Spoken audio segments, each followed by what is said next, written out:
Okay, what up guys? We should be live. Give me a second. The downside of us being able to swap gear that every time I do different content, everybody is missing items, so give me a second. I'll give everybody time to catch up so that people are not missing out when it starts and potential of the gems, but I'm sure lots of people are gonna come after a bit and not for the first battle.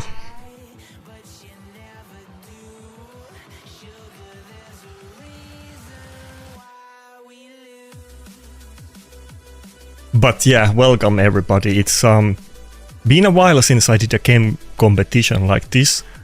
I remember back in the day I did a few game competitions that people were to beat me in Blood Defense or something like that, but I don't think I ever did one involving Live Arena before, which I probably should have, to be honest, but doing it now.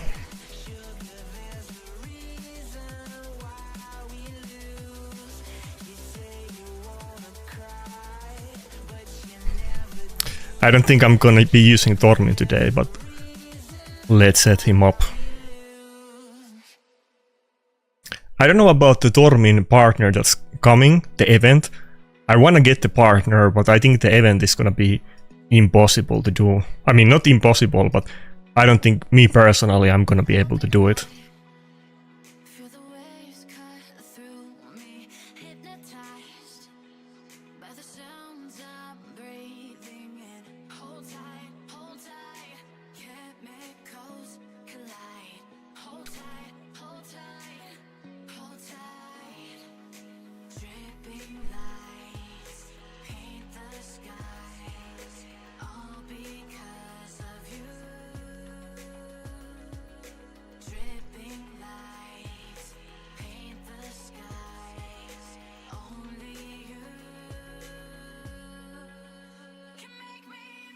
Okay, I think I'm good for now. I'm only gonna use the limited pool of champions, like you guys know.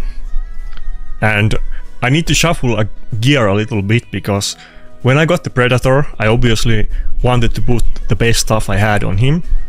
And that kind of broke a couple item sets, so I need to reshuffle champions. Like, I don't have Nice in any gear right now, I need to make a new set for him, but to be honest, I'm not really expecting to use Nice a lot. But when I do get Embrus, then I'm definitely gonna be using multiple HP nukers. Yeah, what's up everybody? I don't expect the Tormin's, what is she even called? I'm also not expecting her to be meta, but she kind of sounds like a fun champion. And if she isn't hard to get, I'm sure I would use her. I was complaining about this before, that she does do buff strip and defense down, right? Oh, it's only on A1. But she does do buff strip, which is very good synergy with Tormin, of course. But why does she not do defense buff? Tormin really needs it, and if she is a partner made for Tormin, she should definitely do the defense buff.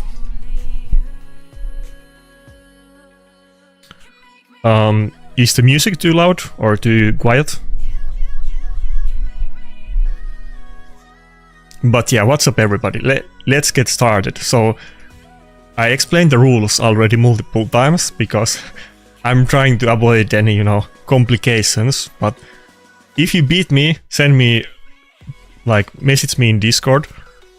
Because first 5 people who claim the reward are gonna get it. And I don't know if we're gonna have more or less than 5 winners, or people that beat me that message me. But it's whoever messages first is gonna be in the line.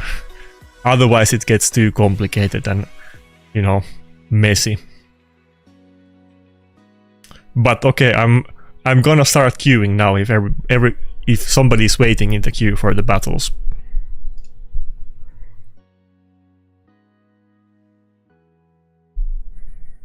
Also, my hair might look a little bit off because I literally just came out of shower. It's gonna during the 2-hour stream it's gonna perk up in a bit. I remember back in the day when I started making videos, I had many streams or videos where I literally came out of shower and I was in bathrobe and I didn't even bother to put a shirt on, and I was just making videos in bathrobe.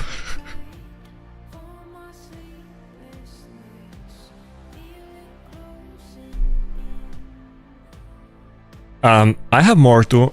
I can use him. I haven't been using him long time. I think the power creep kind of went past him like by a long mile. I mean, you could argue that maybe he could be good against Marius or something, but I think there is better stuff to do. If you're like an account that is progressing in the game, I think he is pretty good in Tag Team Arena, but I haven't been using him even in Tag Team Arena for a long time.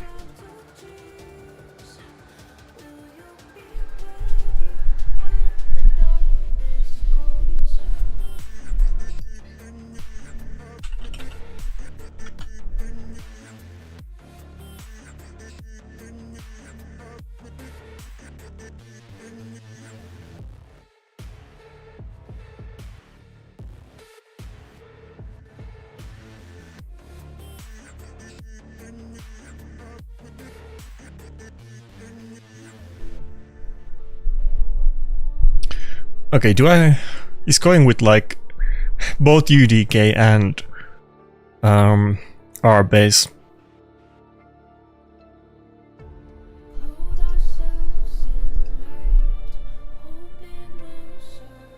Maybe I can buff strip them, but honestly I was not expecting.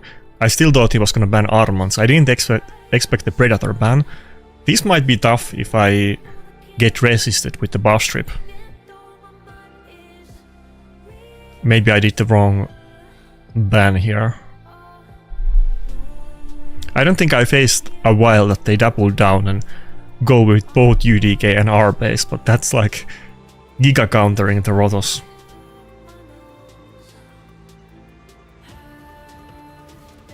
So Predator had that thing that not only can he just do AoE damage, which obviously UDK doesn't deal with, but also if he does the A3 and gets the Predator's gaze debuff on target, which is just placed and not a hit, then the hit is also gonna ignore the UDK passive. So he's not super buttered by UDK, even though he's kind of mainly single target nuker. Maybe not. It's kind of mixed, to be honest, but most of his damage honestly comes from the A1 and the passive. Should I even use it yet? Passive procs.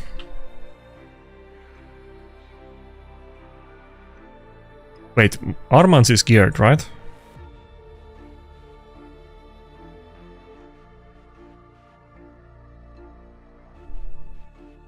Yeah, there's gonna be like a little bit delay, I know. I don't know how to make it so that there's no delay. I think there's just by default 20-second delay or something like that. I can add delay. At one time I was trying to look into how can I remove it completely, but I didn't figure it out.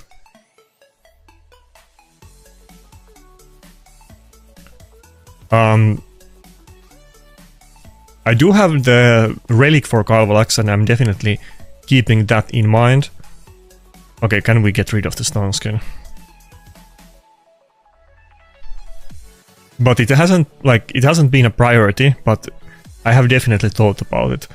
I'm not personally super worried about Kalvalax and I feel like he's kind of niche, but I do want to get him built down the line. Before Biohack quit, he was the one telling me to use it and he was apparently using Kalvalax a lot. Okay, I think we're good. This guy has pretty high points, but with the Death Dealer, as long as the UDK doesn't have Stone Skin, we're good. That was definitely without the Helm Smasher proc too, that was actually kind of low hit. Okay, I'll do countdown after this battle. I don't know if I want to like count to 20 in the stream, but okay, I'm gonna queue in like 20 seconds. So be ready to snipe. Honestly, this was a little bit experiment. I didn't know how this is gonna play out. Are we even gonna get 5 winners? We'll see, but we'll figure it out. Okay, I'm going.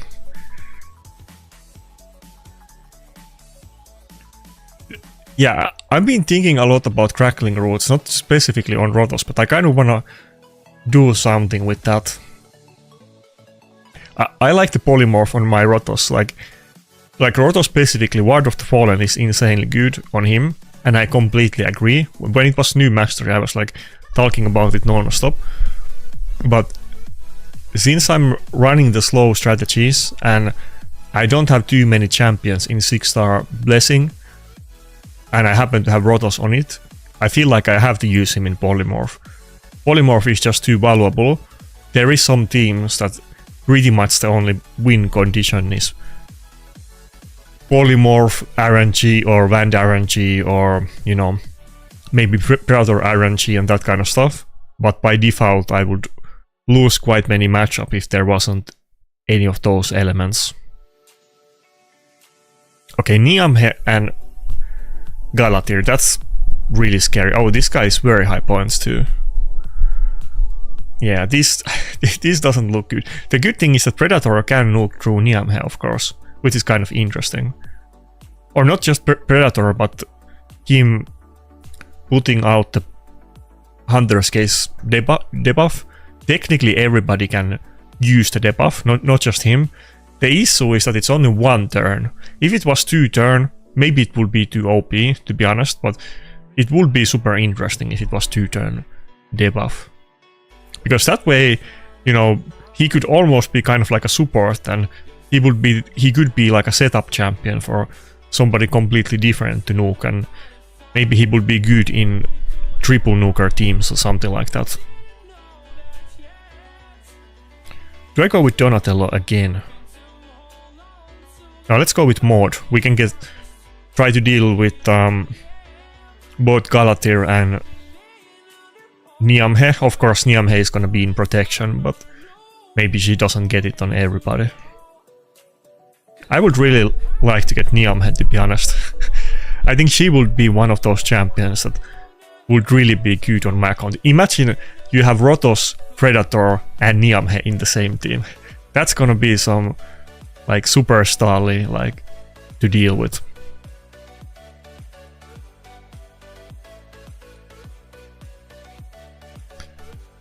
What's up, Metro? Is my Twitch stream working? Yeah, I have it up as well. Since the last couple of streams where I have been streaming on Twitch as well, every other time I forget to open it. Let's just do A3 on Niamhe. It's not gonna really do damage, but we're gonna have to wait it out a bit at the start. He didn't get protected buff on the Marius, but he's in Stone Skin anyway.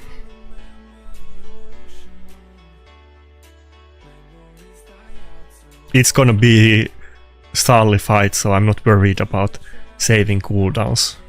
And we're not gonna nuke anybody with the A3 through Harima passive. Should I just do A1 honestly here?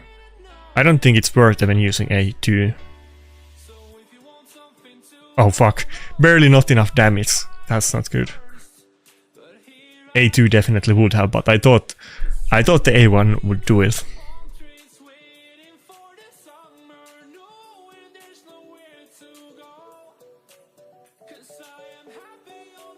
When he loses the immunity, or she, we could still nuke Niamhe with Predator, potentially. And okay, we got Polymorph on Harima, that's another potential option. We could just block revive it when the Polymorph ends. Another kind of practical thing I noticed about Predator, the double hit is often pretty good. Okay, I don't think I'm gonna use any of those now though. He still has the immunity on Niamhe. But the double hit, potentially, I think this sheep is too high health, but it can often, like, if the sheep, like now, if I would do the double nuke, it would kill the sheep, and then it would also kill the Harima after the sheep ends. The same thing I've seen in many battles with Narses, I mean not Narses, Nice as well, that you kill him in the first form, and if you kill it on the first hit, then it's gonna be a double nuke and it's just gonna kill it on the second form as well. It's a little bit complicated to do with Nice because his health pool is so high, but quite many times it happened to me. It can be super OP if you just kill Nice instantly and he doesn't even get to the second form.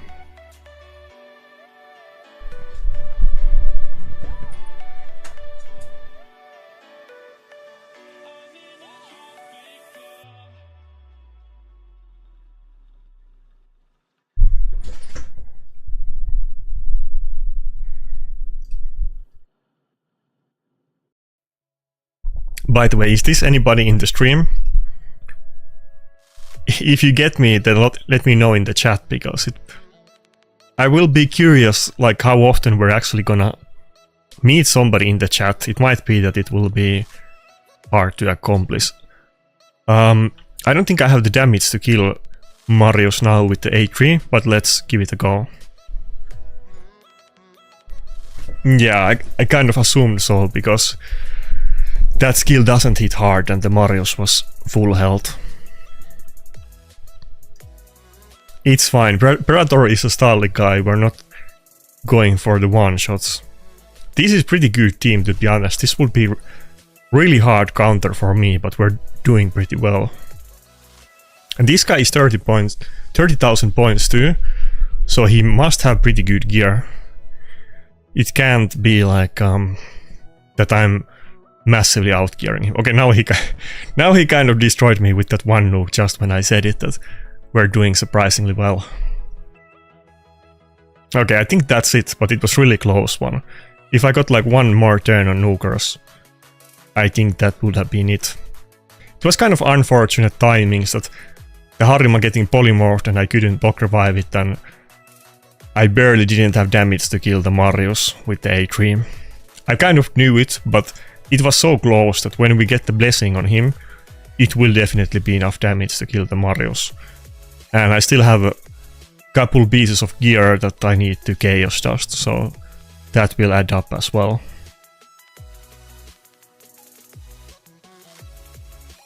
Getting like, is it like 7 or 8.5k health? How much do you get? Like 8k health and 38 crit damage. It's gonna be a lot.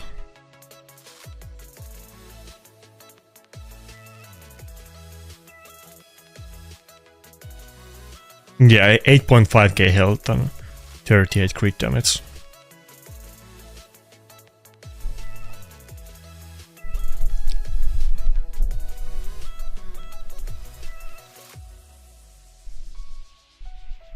Okay, I'm gonna do countdown, but I think there's still more delay than that, but okay. Let's do this. I'm gonna put it in the chat. That's 15 seconds. It's not gonna be precise, but let's see.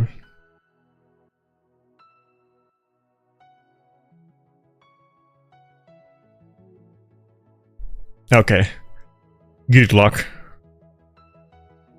Maybe this is gonna turn out to be more complicated than I was planning it to. Let's see if we meet anyone on the stream.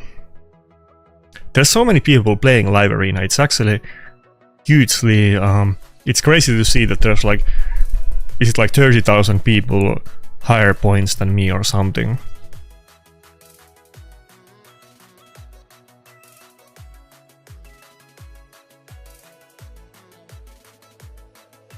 Wait, I'm against you now?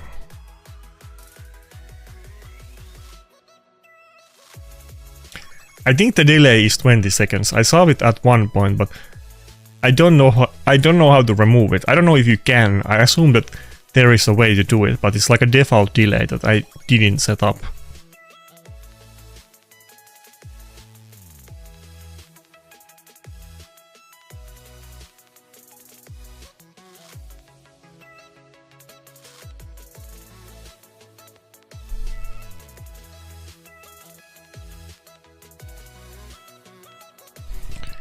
Okay, Nell. I think I have to ban it. Let's go with Donatello. This is gonna be a hard battle. I think we might do worse in this battle than the last one. I don't know about trolling him. I think... I don't know. If I get good RNG, then I'm sure I can beat him, but... It's not... like, I mean, I'm always scared of nice teams, let's put it that way. The good thing is that he has like 2 really squishy champions, and the team overall is not tanky outside of nice, so... Maybe Predator can get couple easy kills early on, and then he's just gonna dominate. Okay, he got locked out now, so that's unfortunate.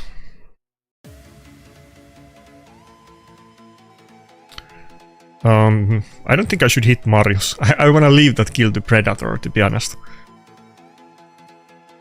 Okay, I'll take that. Maybe Predator can't even kill Marius with that health with A1, let's see.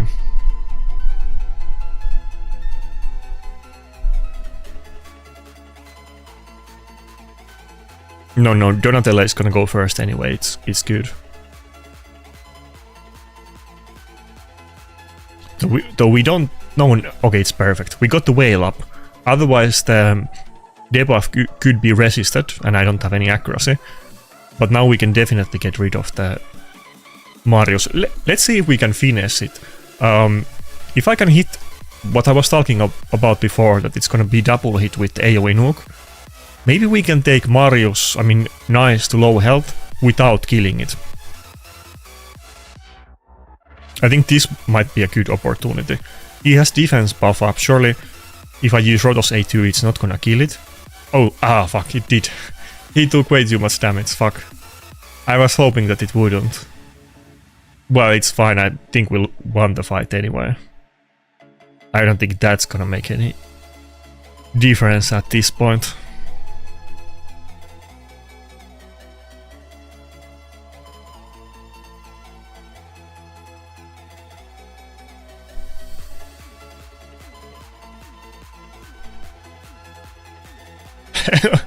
Oh my god, I need to show that. So fuck, that would have been so funny. I'll show something funny after this battle. Somebody already somebody already edited the picture in Discord. This is definitely not how I look in the stream. Damn, this should have been the thumbnail.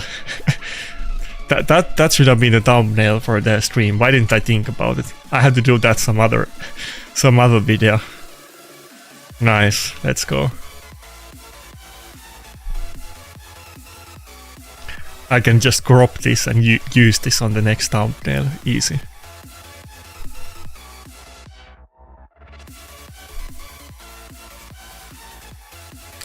The Nice 7 had defense buff. I kind of was surprised that it took 150k from Rotos A2. Just when I didn't want to, you know, for once when I didn't want Helm Smasher to proc, surely it did.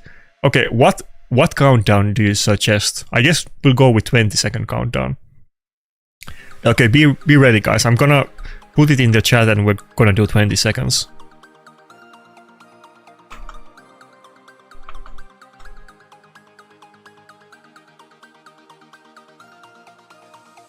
Oh fuck.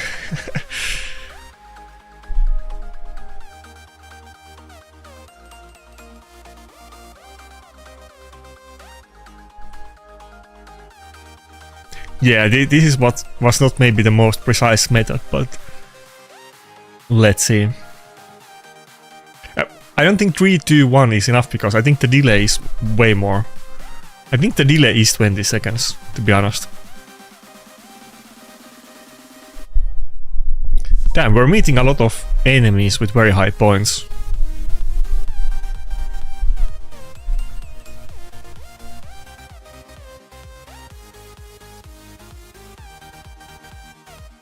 By the way, if I fight somebody that you know who beats me, then feel free to let them know about it, even, you know, even if they're not here.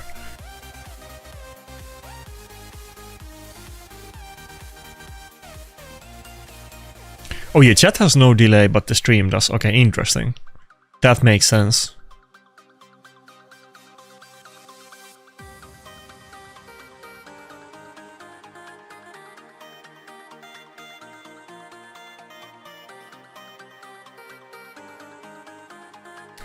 Fuck. I have to ban the Carnage here. What should I pick? I guess I'll just go with Mod, yeah. Or no. Honestly, I've been liking Donatello a lot lately. I'm planning to use him in my classic arena defense. And like, never mind the lockout, but his passive is pretty handy. Like, the passive is actually kind of a lifesaver. I mean, it literally is, but I mean, like, in practice it feels like a strong ability. He only does it like once, and I think it's like 4-turn cooldown after that, but it's really strong. It not only like saves one person from dying, but it also basically gives them full health usually with the health equalization. I wanna go for the Commodus ban, but I think I'm gonna risk it and go for Carnage. People were telling me that it's popular to have Death Dealer on like Commodus or Carnage or you know, Shashar and these kind of champions, and that makes sense. Maybe he also has it, but if he doesn't, Predator could just evade, of course, but he could also weak it. And I hope that my turtle is gonna resist, so we might be good. Again, Armand's going first. Getting that 15 speed from the 6-star blessing was really worth it. Quite often I'm faster than enemy Empresses these days. It's probably like 50-50 to be honest, maybe even better, but it used to be like never, but now it's okay. Now it's pretty often. Okay, that was anticlimactic. The Commodus totally destroyed me.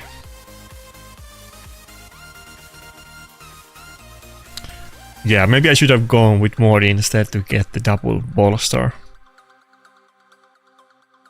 Of course, he could have just gotten polymorphed, so it's RNG.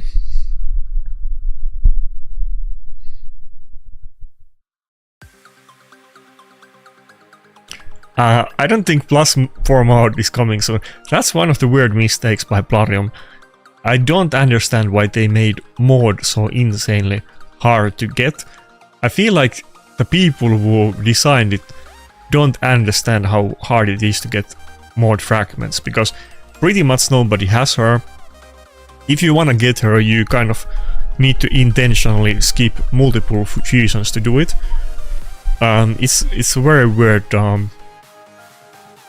way to make a champion like that, and because she is not like bonkers OP, people are not going out of their way to miss several fusions to get her.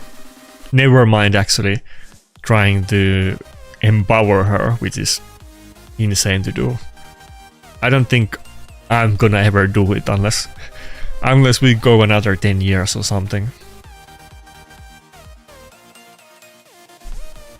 It's a weird thing. I complained about it multiple times in CC chat, but they were kind of unresponsive to it, which, you know, obviously content creators always asking for things, and the community managers can't even, you know, make things happen even if they want to, of course. It must be a little bit annoying. Should I go with Sulfuran? No.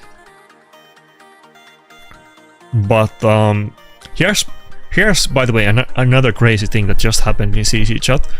So they have this weird rule that you can talk about what they said and what happens in CC chat, but you can't show direct pictures. But I have asked the same question many times before, like at least 5 times, and I was asking about the pity counter for shard pulling, and normally they never reply, or they say something like we can't do it or something like that. This happened like 2 days ago, I think, and one of the community managers said that they have also gotten this feedback from the whatever is called the special program, where people who spend get to, I don't remember what it's called, but you guys know what I mean, the feedback program, they said that they have gotten this feedback a lot in that program, and they are gonna like put that out to developers, and they will also put out that I asked about it. So they didn't say that they're gonna do it, but I have never heard them say that they're actually thinking about it before, so that sounds good. Now, I don't think pity counter for shards is like so that you can visibly see the pity counter. I don't think that's like the biggest issue in the game, but it would be kind of nice if they would actually add it back to the game. There used to be a program that would show it, that would like data mine it from the game files or something, and then Brehm disabled it and said it was like a security flaw and they had to do it. This was like 5 years ago. Yes, Supreme Club, yeah, that's what I mean. Like, I mean, I guess you don't have to be like it's RNG, so you don't have to be like a mega whale in the Supreme Club. You could be a low spender too, I guess, technically.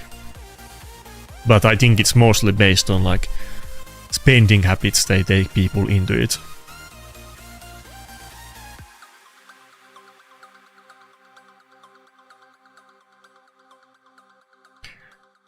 Yeah, that's a weird contradiction, by the way, Cherry. Honestly, I think it's like, you guys remember when a while ago I wasn't really worried about it, so I kind of don't remember the details specifically, but Brehm was acquired by another company, right? And then after that they started doing like constant quality of life changes, and they kind of, from how it seems to me, they kind of changed how they manage the game in the past year. There's been tons of quality of life updates and so on, and they have the Supreme program, and they have been much more user friendly. So I think they just have like new management, and they have new way of doing things, and they're actually trying to please the community. That could be just my own fan fiction, but that's how I have been thinking about it.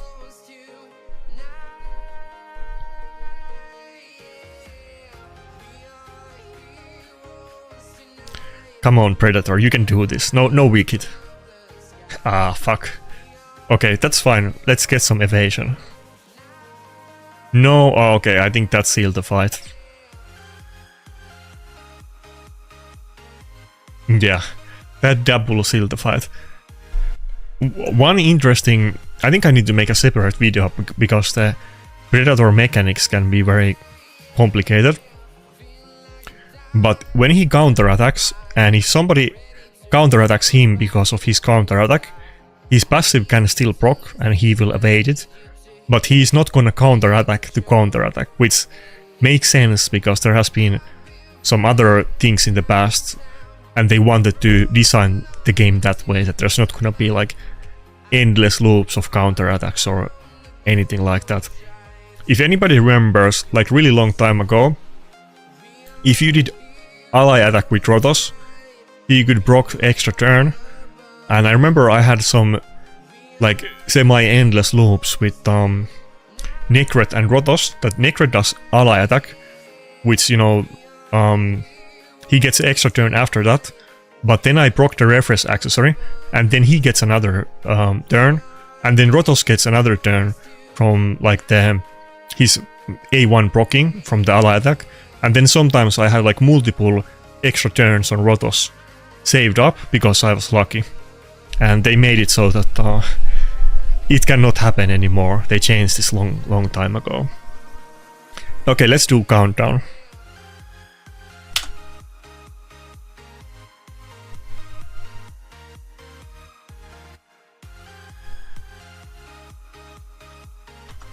Okay, good luck. Oh fuck. I was a bit slow, but maybe that's good enough. Do you guys have any insight about the quality of life stuff? Because it does seem like they did like a U-turn and they decided that they want to take the user feedback super seriously and be very community friendly. They used to just ghost us, but these days it seems that they're really like asking for a lot of feedback.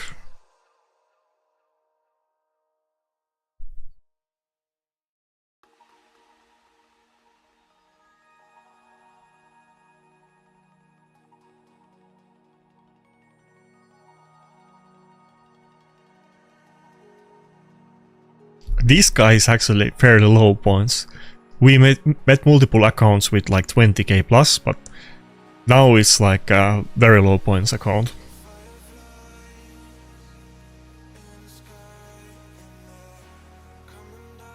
He doesn't seem like a mega whale or like a new account though, even though he's fairly low in points.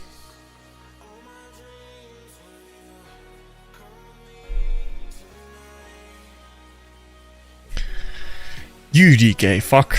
And he has 2 immunity champions. I don't think I can go for a Sulfurion or anything like that.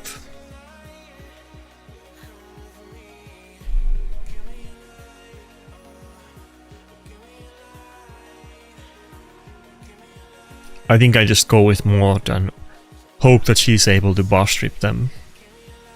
Or should I just ban UDK? I guess that's always an option. Yeah, let's just ban it.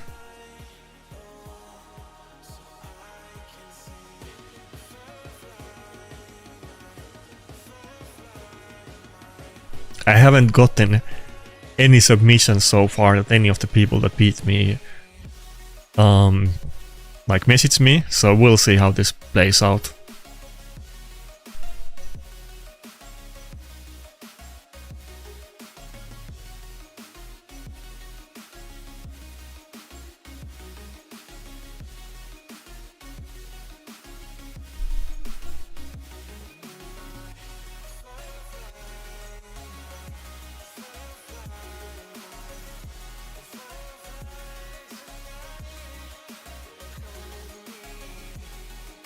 Oh, fuck.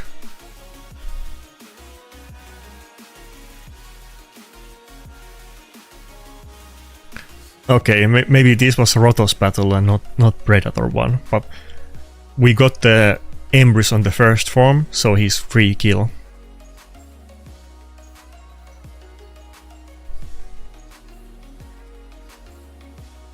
Oh, what's up, random type mouse? I wasn't paying attention to the Twitch chat. I'm doing good. Ever since I got the Predator and Death Dealer, it's been a lot more fun doing Arena again. It's so much tied to do you have good champions and are you winning or not. And it just gets boring to use the same champions for many years in row as well.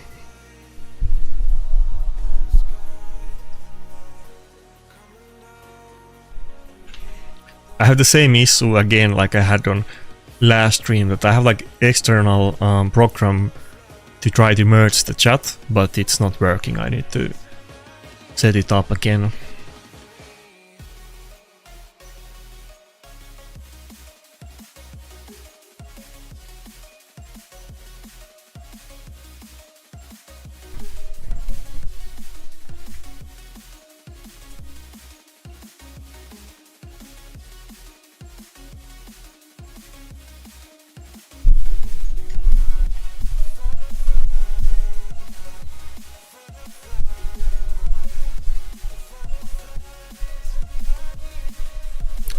What's up, Fallen? What do you mean?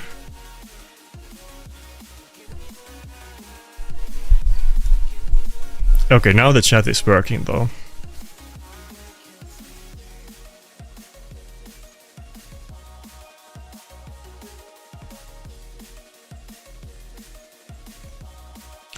Yeah, I like Predator.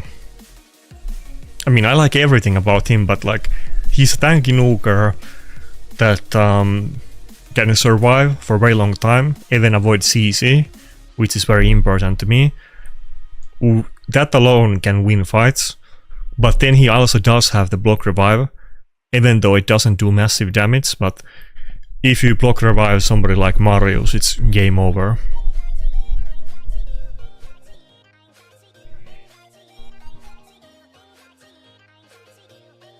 And granted that this guy went with like Embrys, UDK and Galatir, but this guy even banned Predator over Rotos, but I think he was going for a full Rotos counter, to be fair, so.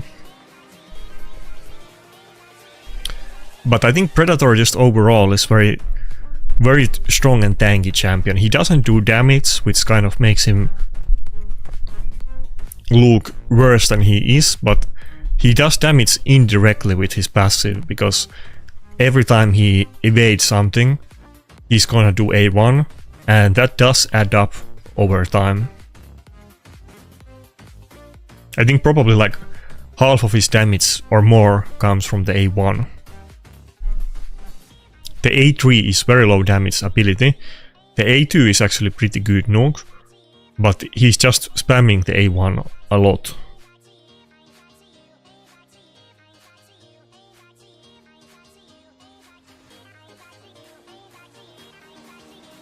I'm gonna lose this battle. I thought I was doing good, but then the Fire Nation attacked. Fuck.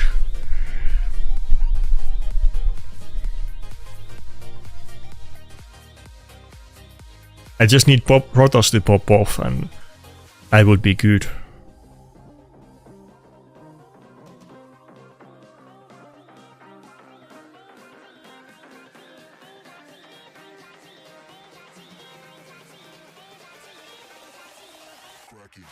I should have done it the other way around, to be honest, to steal more health from the Siphi. People don't build their champions with giga high health these days, and it's kind of hard to stack Protoss A2. Fuck. Now I could do it, except the A2 is on cooldown. Now would be perfect time, because I'm gonna die anyway.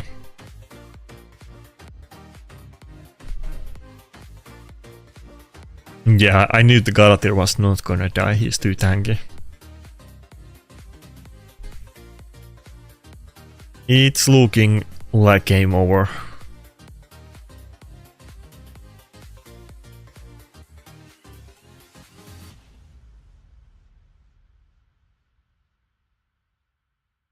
If I can get one more revive, then maybe I can make a comeback, but I don't think I'm gonna get one.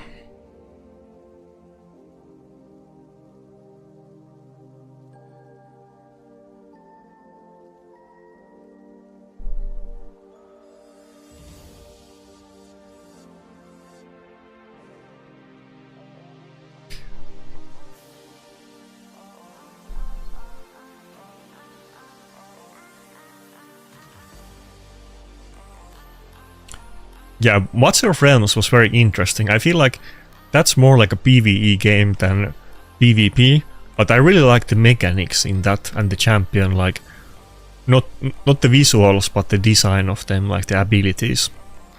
Plus I got way better RNG in Watcher of Realms than I ever did in Raid. I pulled like better champions in, I don't remember how long I played it, maybe like 6 months of playing Watcher of Realms than I have done in 6 years of playing Raid. I got multiple of the most like rarest and best champions in the game.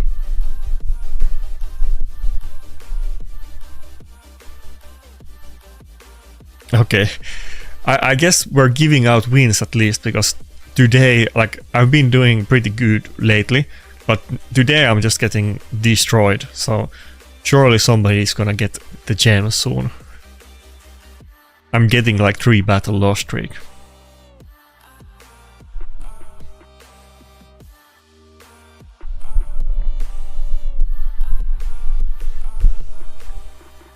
The progression in Watcher of Realms was super interesting, I kind of liked it. It's kind of weird that there's actually like a tower defense gacha game, but I guess technically it's like a tower defense game.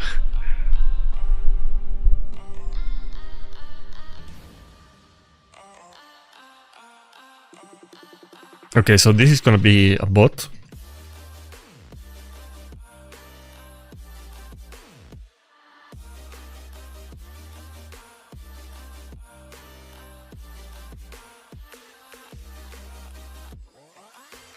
I wonder if we're gonna get any new big games this year. I mean, in the same genre, like probably, but I feel like this year there was a lot less new games than there was last year or the year before it.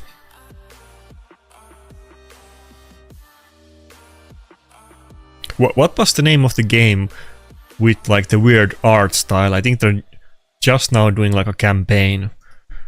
Fuck, I forget what it's called. The one that looks like it's like a Disney movie or something. That was also really good. I feel like Watcher of Realms and that one were like the best two new gacha games to like compete with Raid. I was never super hyped about Dragon Hair, I'm not gonna lie. I know quite many Raid content creators quit Raid and just started playing Dragon Air. But I mean, I tried it, I never really got into it, to be honest.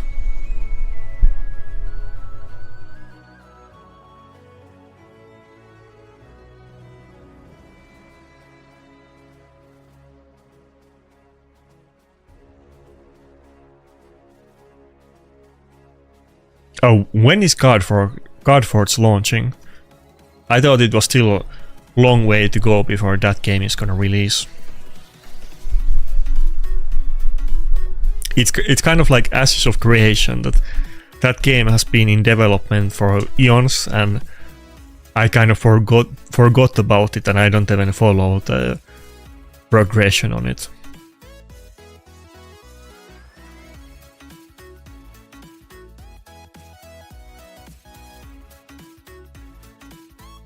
Yeah, the resetting on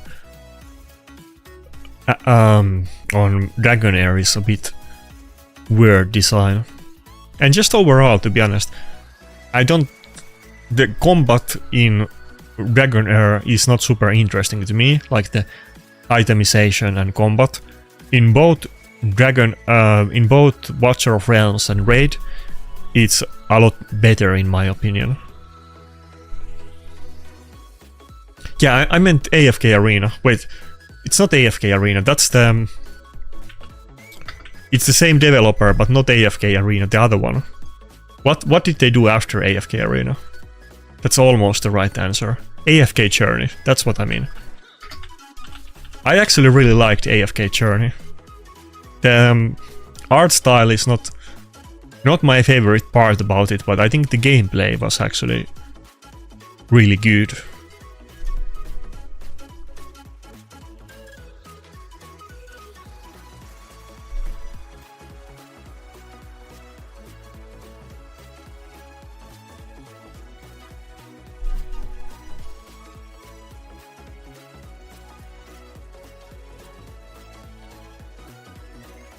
Okay, I'm gonna do another countdown.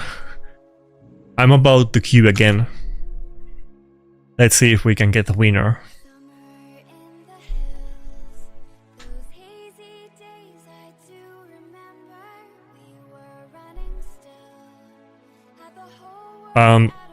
To be honest, I don't even know what they changed in Racklin.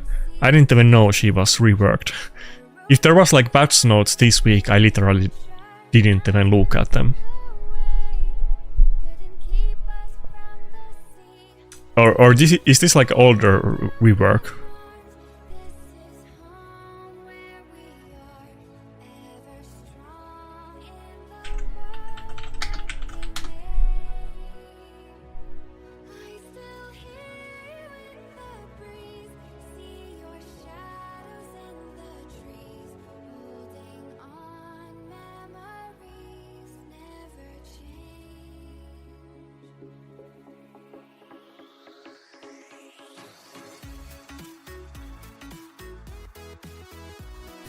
Yeah, I think Predator is definitely relevant in Siege. I mean, it depends what level in Siege you are, but I'm sure he's so strong and quirky champion. I'm sure people are gonna use him in some of those rooms where you can put put rules that it's only specific factions or affinities and stuff. I'm sure Predator is gonna be really good champion in those restricted formats. Especially if enemy doesn't have him, then they might be really screwed. Because he is the kind of champion that in the right matchup with the right RNG, he can literally 1 versus 4 enemy teams. So if you have really restricted rules in Siege with him, he will be great champion. But I haven't looked into specifics about which format, like Skinwalkers. I mean, I guess there is the faction leader is pretty strong, and there's other good champions as well. I mean, there's many good champions.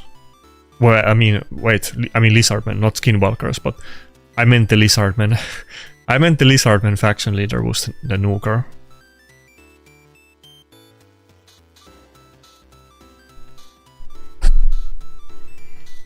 Anyway. Yeah, that's another weird part about AFK Journey. It doesn't really bother me, but it clearly kind of focuses on it. I just generally don't like the art style. Everything else about that game I thought was kind of good.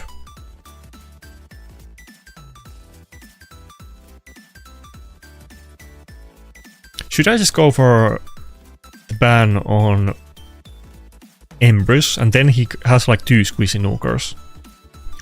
This kind of looks like an easy team. How hard can it be to kill a Wukong and Heprag?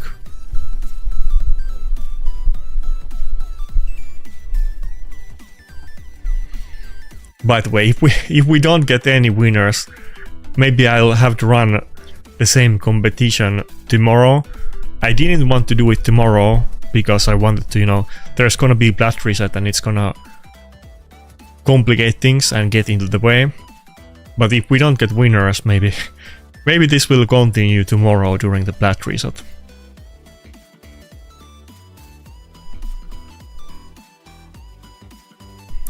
I guess it is kind of hard to snipe specific people.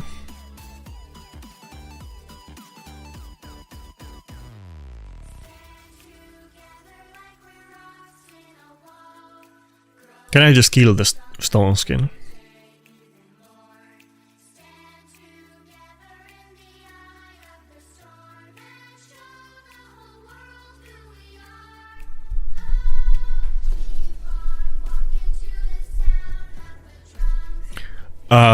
I think 9-piece Mercurial is gonna be interesting.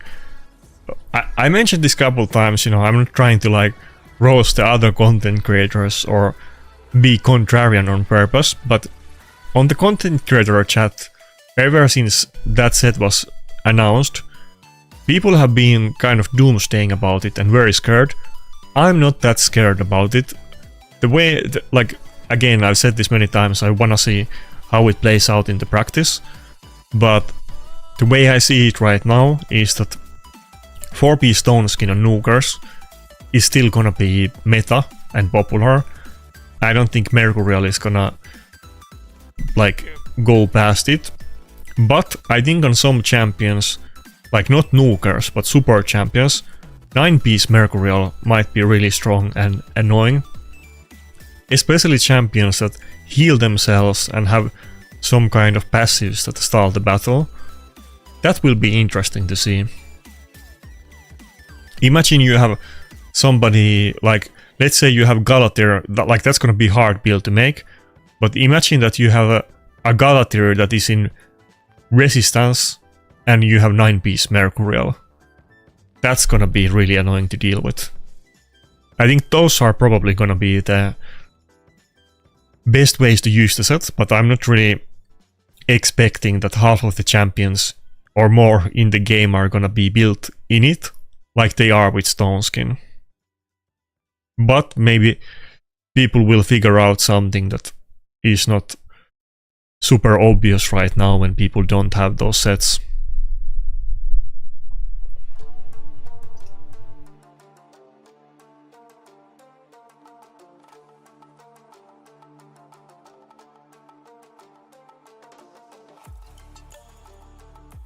I have like multiple really tough battles. This team looks surprisingly weak. I mean, he's not even low points, but the champions, he has 2 really squeezy nukers and it's not really like a full speed team.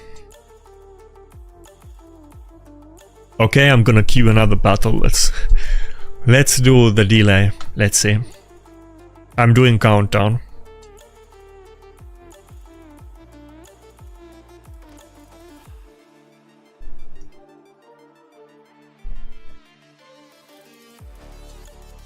if you have any good suggestions, what would be the best way to do it? But it totally makes sense that you know, we should try to time it somehow. What? This guy just left the battle instantly. Okay, let's do another countdown then.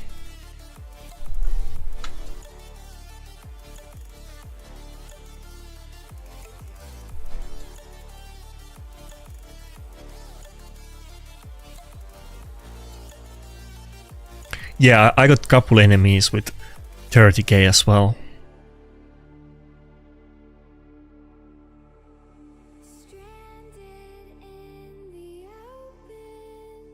I think Path of Exile is just really good game overall, and I think they make the seasons very interesting because they are so unique. And I know that there's kind of like two sides of the game, that some people solo self found is super popular too, but for a lot of people a big part about Path of Exile is getting rich. Like, you need to get fast to the high levels so that you can sell stuff that people want, and some people like to, you know, play the marketplace. I'm one of those people. Try to look for good items that people don't even realize that are insanely powerful, that you can sell for much more than they're selling. There's that kind of stuff, and those things play into new seasons, so I feel like Path of Exile is a bit different. Path of Exile would be super boring if there is no seasons.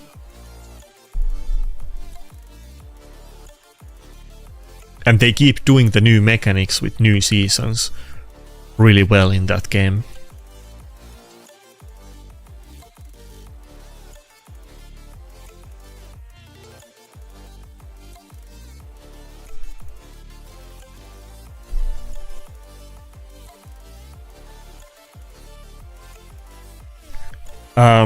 Would I recommend Predator over Narcissus or Taras? That's kind of... I wouldn't go that far, you know. Those champions are pretty up there. I mean, it's definitely good, but I don't know about those two. It can definitely situationally be better, but probably Taras and Nice would overall be better. Wait, no, you say Narcissus or Nice? Narcissus, I think, is definitely worse than Predator. I don't think that's a competition. Taras, it's kind of... Taras is still really good.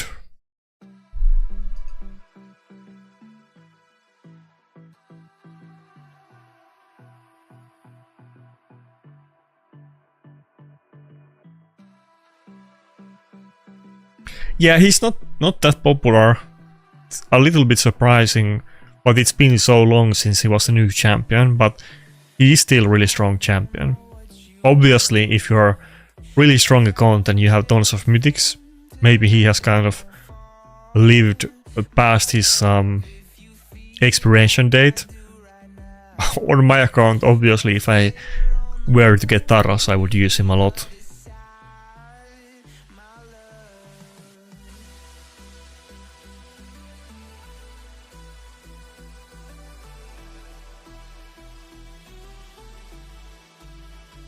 But okay, now we got Nice versus Predator. Let's see if we can get the win. Okay, so he's kind of low. There's no way I have enough damage to kill it with A3. So we don't want to risk it. I'm just gonna go for A2 and hopefully kill it and stack the passive. Maybe it could have died to the A3, but I think very likely not, and I didn't want to risk it. Did the Siphi just die to counterattack from the Volcardiac Heart, the Magma Shield? That's funny.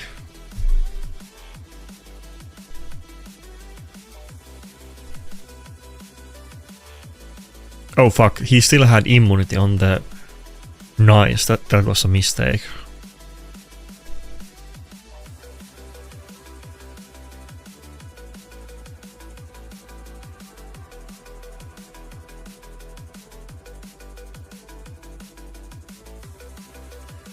Okay, now we have stacked the passive quite a bit. I think he needs one more kill for the full version. But now if we get lucky, you know, he's able to beat Nice in 1 versus 1 at this point if we get good RNG.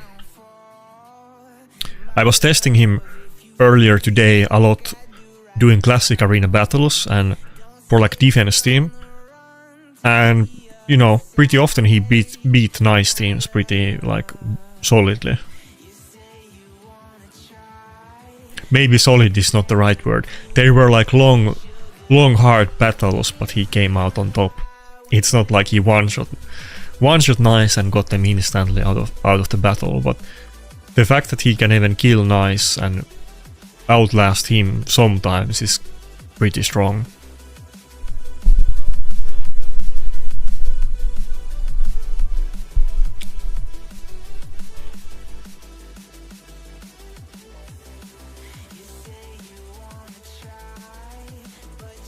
Surely the Nice is not gonna beat me at this point. It's often an issue that he's the only person left and he can still totally beat the game. But this time I think we're good. Surely I can do this. We can also whittle down his max health with the A2, so that's gonna help a little bit.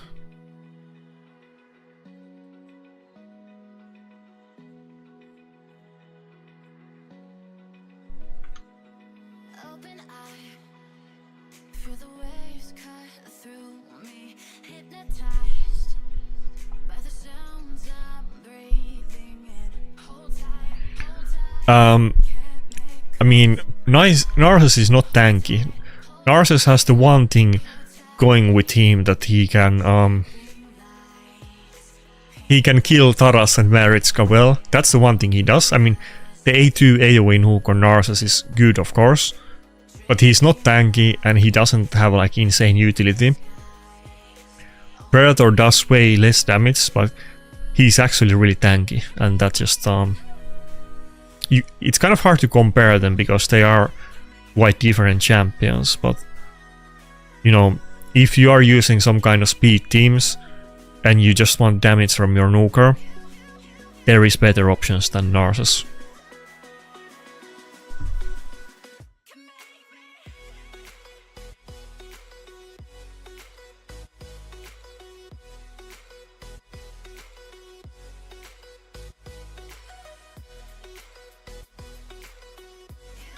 Yeah, I want to block revive him, but it's easier said than done. But we will find a moment where we can polymorph him or stun him at the right spot and beat him. And if we can't get him, then I'll try to get everybody else on his team block revived. At least we can do that.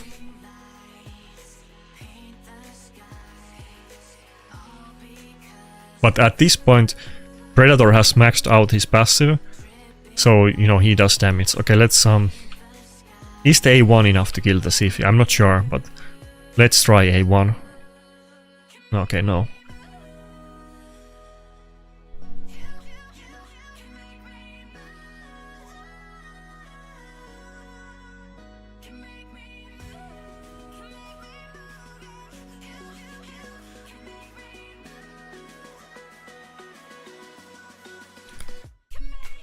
You think he's missing gear? But yeah, that is how Nice is. I have complained about him a lot lately, but there is a good reason to do so. Okay. Oh my god, after almost 7 minutes of battle, we have one turn where he's not with block damage up. The thing is that we don't have enough damage to one-shot him, and then he's gonna get it afterwards, but at least we're getting closer. Oh, can we get a stun? Okay, that's it. We finally won. We defeated the big bad Nice.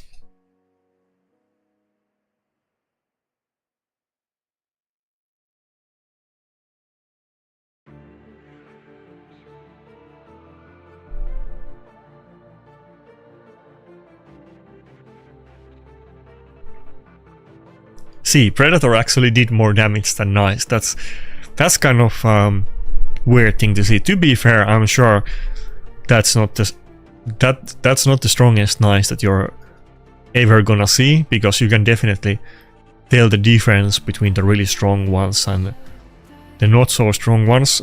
I've definitely met a lot stronger, but it's still a really good team. Okay, finally I'm getting some wins.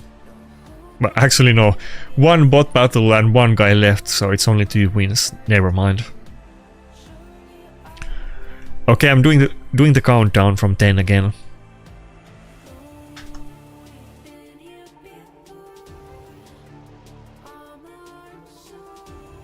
Oh, I can send same message at the same time to both of the chats. Oh fuck, I didn't realize I can also do it to Twitch.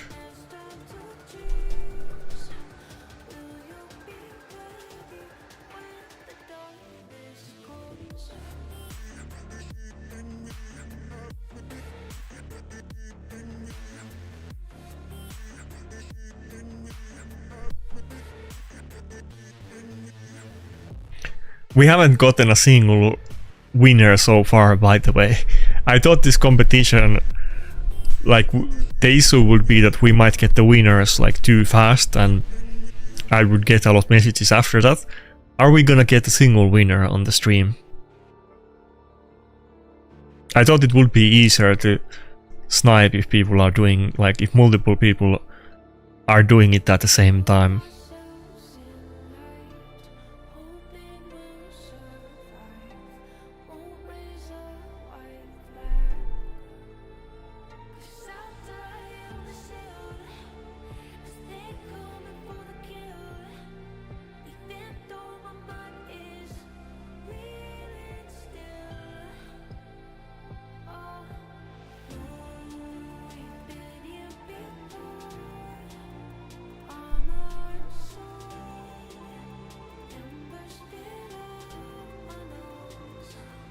Yeah, again, it's kind of hard to, you know, I don't wanna give bad advice, and it's hard to speak if you play with speed teams. But what I said at the end of my Predator video is that I think also if you run speed teams against other speed teams, he should have enough damage to kill squishy champions very easily, and he could be like a good champion on your own speed team if enemy is also using it. So maybe it can fit those accounts too, but if you're running like a squishy speed team and the enemy is running like a tanky team, then it's probably not the best option. I don't know how often you guys will play with the... you guys will play fast. How often do you get battles that both of the players are going for speed teams? I assume that it's not super common, but I wouldn't know.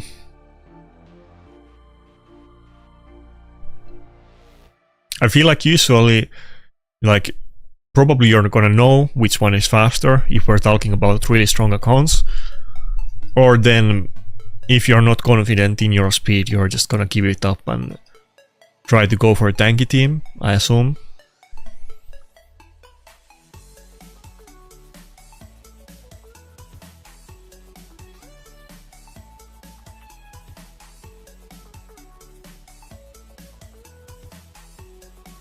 How I dungeon farm? What do you mean? I don't dungeon farm.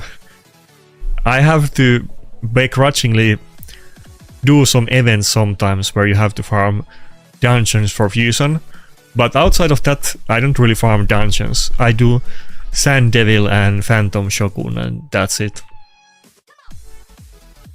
Dungeons are a bit old news at this point unless you're a newer account.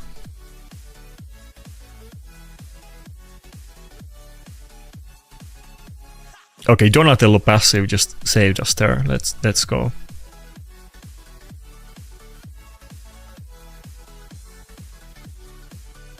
What? How didn't I have enough damage to kill the Empress? I can't complain because that was actually good, but I don't know how that happened. Okay, decrease attack and no Helm Smasher proc. I guess that would explain it. By the way, look at this. I have Enfeeble, but I can still deal damage. It feels good.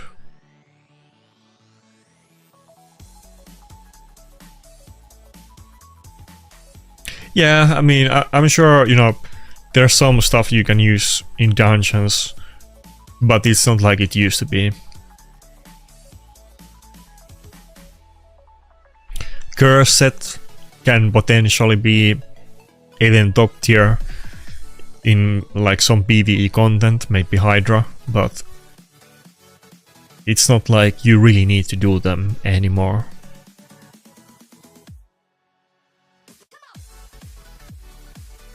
Oh, I wasn't expecting the double hit to have enough damage to kill the Empress through Nakarada.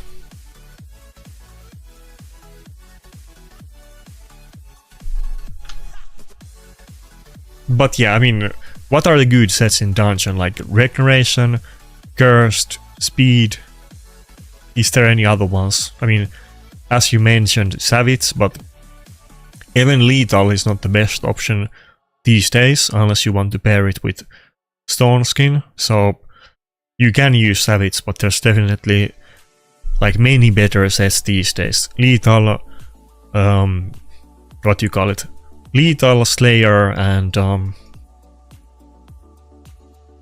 1/4 set, and then Lethal and Merciless. Yes, Slayer, Merciless, and Lethal.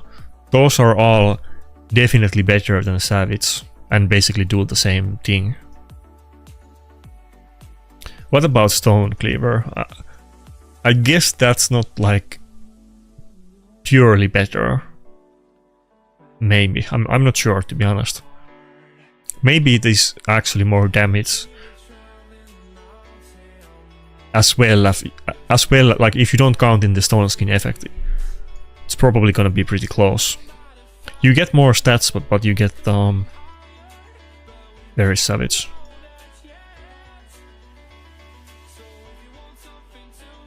You get 5% less ignore defense. Probably Savage is still better than Stone Cleaver. Stone Cleaver, unless you go for the Stone Skin killing, and if you're gonna use this set, then you are, of course, but anyway. I'm putting another countdown.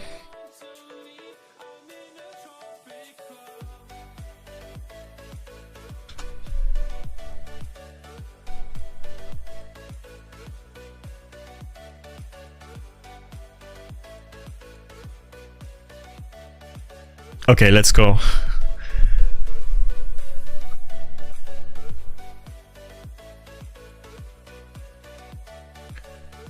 My Duchess is in Bolster and fuck, I forgot for a second. Bolster and what? Is it just Bolster and Immortal, I think?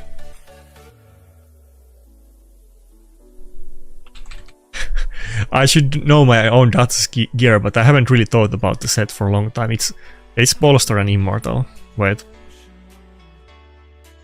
My build is a little bit special, and I don't necessarily mean that in purely good way. It's not really something other people usually do.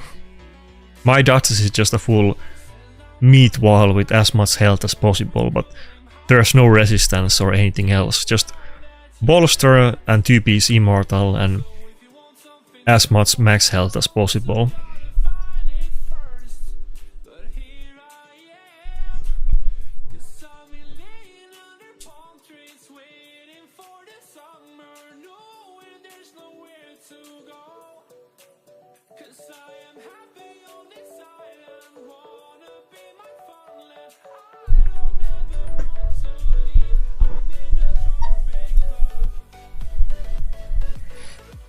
Ah, fuck, another nice team.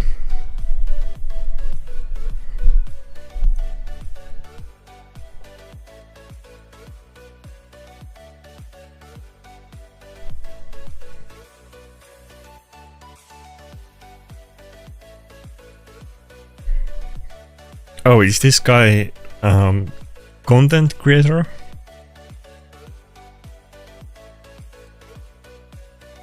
I feel like I should go for the nice ban. Can I find this guy on YouTube?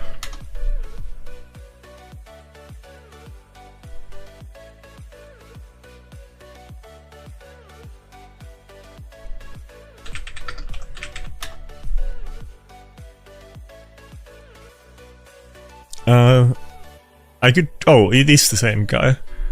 I did find him. It's not super big channel. But he did make a video yesterday, so... This is the guy that we're fighting. Maybe he's gonna be the first person to claim the reward today.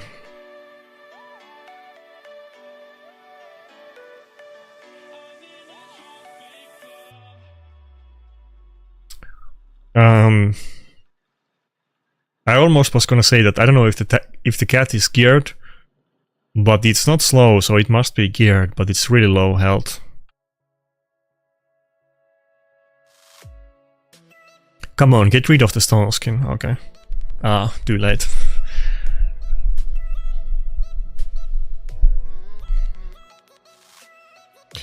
Wait, so what happens now? Wait, is he gonna get the immunity up? I think I can kill the cat without the passive proccing. As long as it doesn't... Oh my god. How did that A1 do 150k damage? Usually Predator is lacking damage, but he just completely one-shot that Empress. Let's go.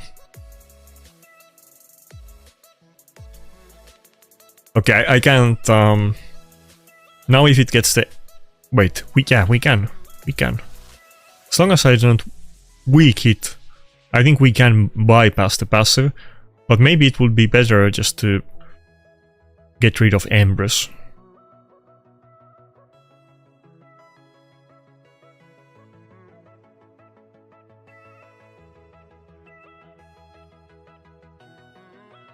Yeah, maybe that Empress is dead dealer.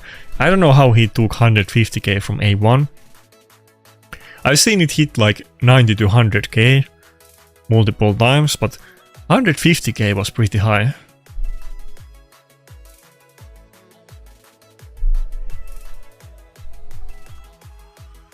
I don't know what happened there.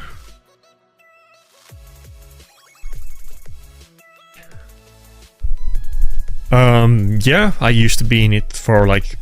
it's a couple years now, but like I was in it for maybe 3 years. I was in it for many years at one point, but then I became too washed up and my free-to-play antics were not good enough anymore with all of the, you know... what was it back then? Was it just Hydra? I think when Hydra was released and I wasn't doing enough damage. No, it wasn't Hydra. What was it? CV? No. I don't remember what was... There was some new content. Was it the Siege? I don't remember. I think it was Siege. I wasn't good enough on Siege. They used to be kind of, you know, if you can get high points in... If you can get... Oh, now we got that guy. If you can get high rank in Platinum Arena, that's all they cared about. Your Hydra damage didn't used to matter in MAD. And that's why, you know, I was able to be there. And there was also a couple other people somewhat like me. But then they kind of changed over time because the new content kind of mandates that you can do high damage in like Chimera and Hydra and so on if you really want to be a top clan, and it's kind of hard to have some low spenders in a clan like that.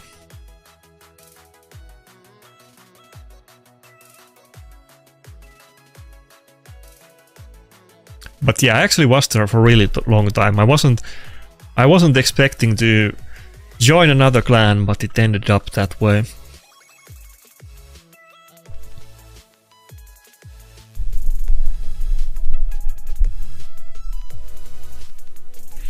It was also kind of, you know, the game's been up really long time, and those kind of like really top clans, they do have a lot of people coming and going, because I remember when I did count the exact numbers, but I don't remember it anymore, but like when I joined MAD and when I left it, there was only a couple people left there that were in the clan when I joined it. Only like very few people. So it's kind of the natural life cycle of the game, I guess. I think I go for the Gizmok.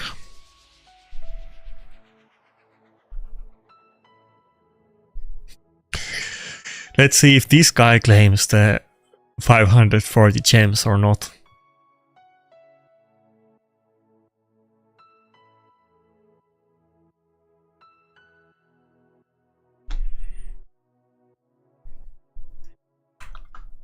But yeah, if anybody remembers Rats, who was another content creator, he also used to be in Mad. And he also left it, you know, I think before me, and quite many other people did.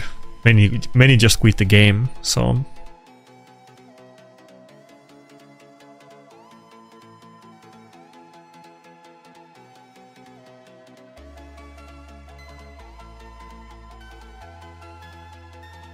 Okay, that's actually a pretty good start, but the one issue with polymorph is that I don't think killing a polymorph counts for the predator passive, so we need to get actual kills. Polymorph kills are not gonna cut it.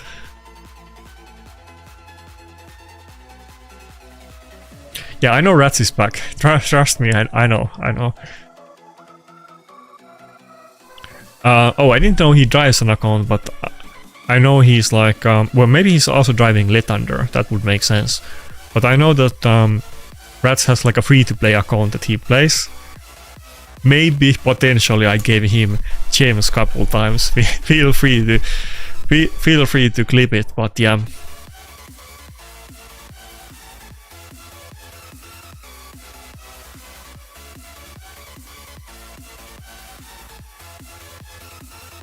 I think he mentioned that Lethander, who is the guy that he used to drive for a very long time, I think he said that guy is back in the game, so if Rats is driving for somebody, it must be for him as well. But I forgot what the name of the clan that they are in, but it isn't like one of the top clans. You guys wouldn't know the clan that they are in.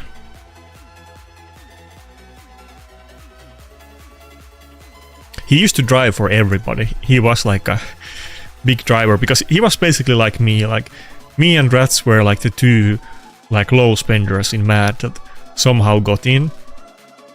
There was like one more guy, I forgot his name, but that guy quit like long time ago. I think he quit the game maybe like 4 years ago or something like that.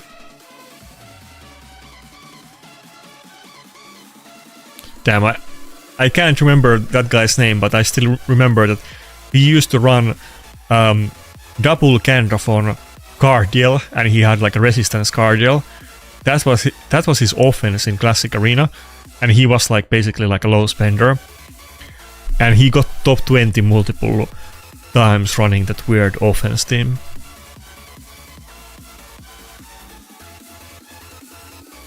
That was like long time ago when Cardiel was like a really new champion and Candraphon was like buffed semi-recently and used to be considered a really strong nuker.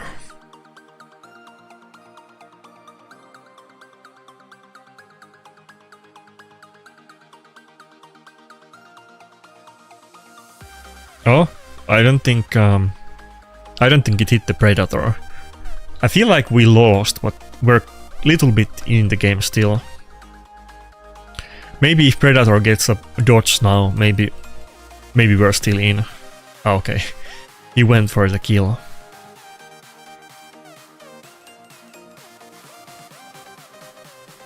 I think we're done.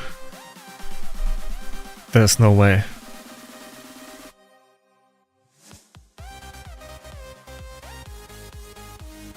Wait, how did that not do enough damage to kill the Grixia? What? Yeah, I'm using Death Dealer for sure. Okay, we lost.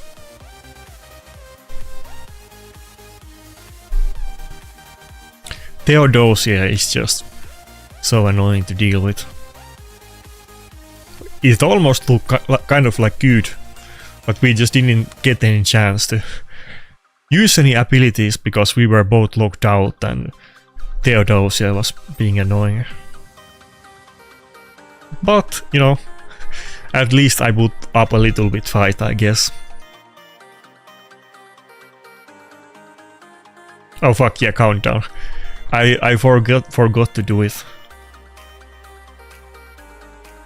Okay, I'm doing countdown now from 10, so be ready.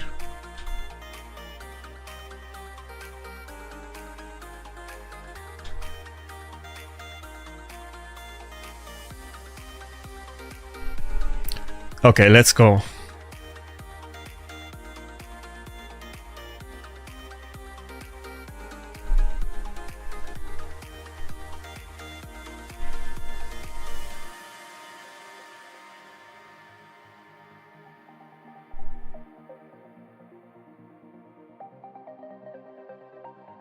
Yeah, those top accounts get bought and sold like non-stop.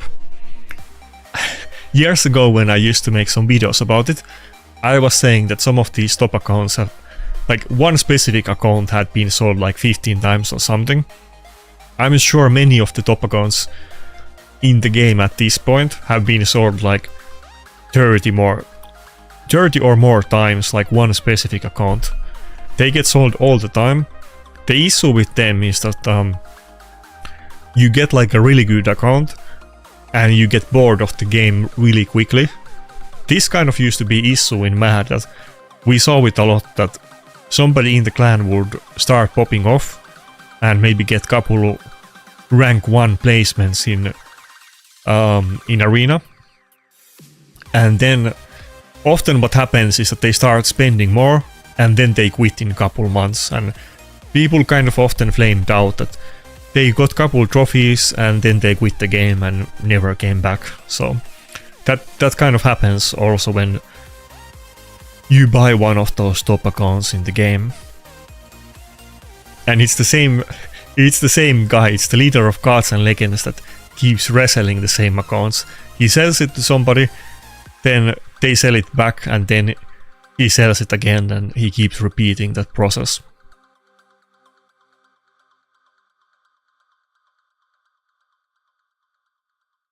Mikage, a little bit surprising. This guy, by the way, doesn't have any lockout. I could totally go with triple Nuker.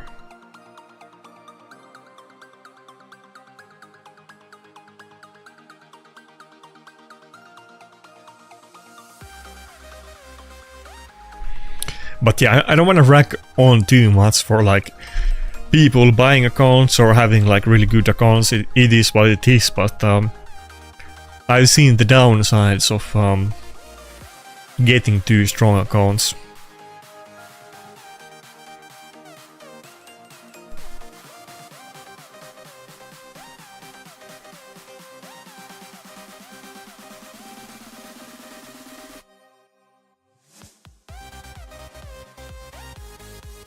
What's up, Swen? I'm doing well.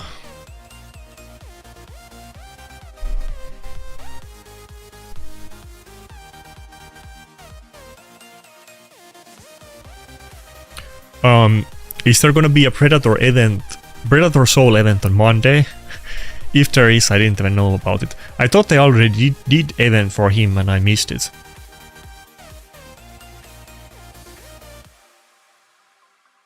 Or you mean there's like a normal Soul event on Monday, I guess. Maybe, but I need to be really careful with my resources, because if there is good events, I don't want to miss them.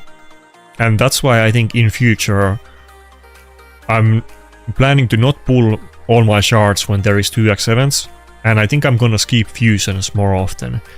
If there's a fusion that doesn't seem like I'm definitely gonna need it, I'm probably gonna start skipping a lot of them, because they keep doing all kinds of Gecko Fates and other good events that often are like way better than fusions, but they also need a lot of resources so you can do them. So I feel like at this point, and you know, that's not Plarium's fault that they're doing a lot of good events, But I think these days, unless you're like buying tons of resources so that you can complete everything, I don't think going for every fusion as a like free to play or low spender, I don't think it's worth it anymore. Okay, let's do another countdown.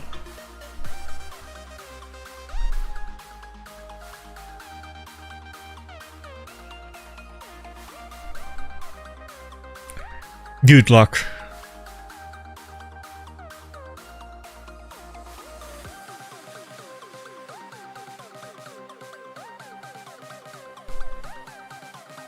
I remember I used to have some beef with Engine. I don't remember exactly the details because it's kind of long ago and it wasn't that important, but I think I mentioned him in like a stream or video about the account selling, and then he was like trash talking me on Discord every now and then his people or other people were like sending me screenshots of him trash talking me, and then we were kind of doing this delayed back and forth that he was saying something about me and then people sent me the pictures and then I would respond on video, and it kept going for a while. But I don't really know Engine in any way. I just know that he is like one of the main account sellers.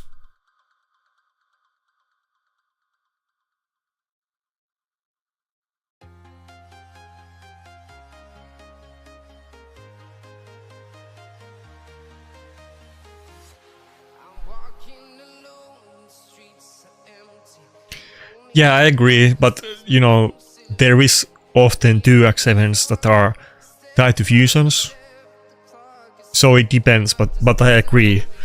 2x events and just like sacreds and ancients, even the shards themselves are kind of getting old. There isn't a lot to gain from normal shards.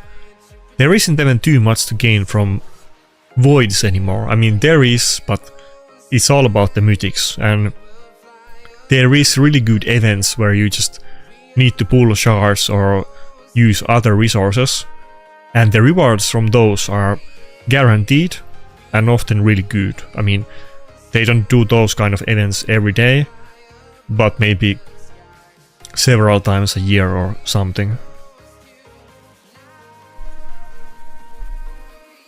Okay, I don't know how this is gonna go. I probably should have picked Donatello. I made a mistake.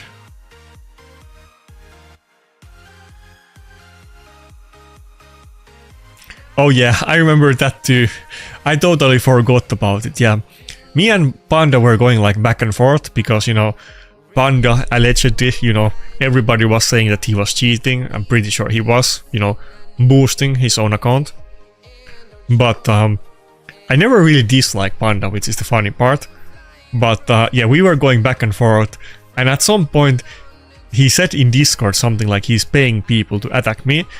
I don't remember what I did to cause that specific argument, but I'm pretty sure I did something and it was like a retaliation. And then I did like I showed it on video or something, and we were going back and forth. But I will say that, you know, between Engine and Panda, I have pretty good impression about Panda. I don't know Engine at all, but from what I've seen, he's pretty like, you know, arrogant and not friendly. But I think Panda is pretty nice guy. He just kind of has a personal issue with me, so it is what it is. Between those two, I like Panda way more, let's put it that way.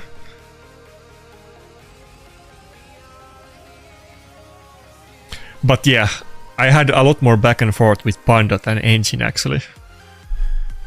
If you go all the way back, I think literally my first or second video on my account, which was just me pushing plat, at the end of the video I had some kind of meme about Panda doing boosting. I forget what it was, but there used to be a lot of memes that people in Mad made about Panda and cheating, and I think I put one of those in the end of the video or something.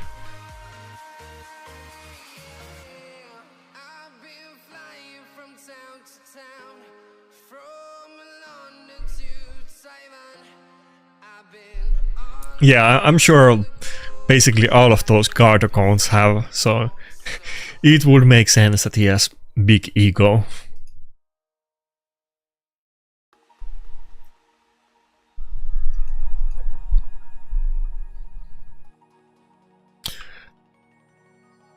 Wait, Grim Reaper? Are you talking about me? I mean, surely you can get better stats than me, or what are you talking about?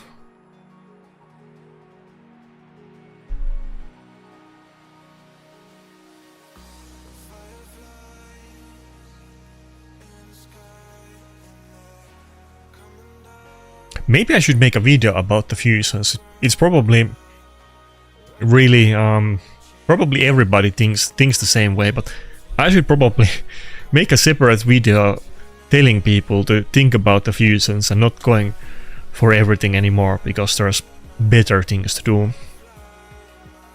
Maybe it could be a good discussion, but I assume somebody like Noobkex or maybe Boozor has probably made videos like that too.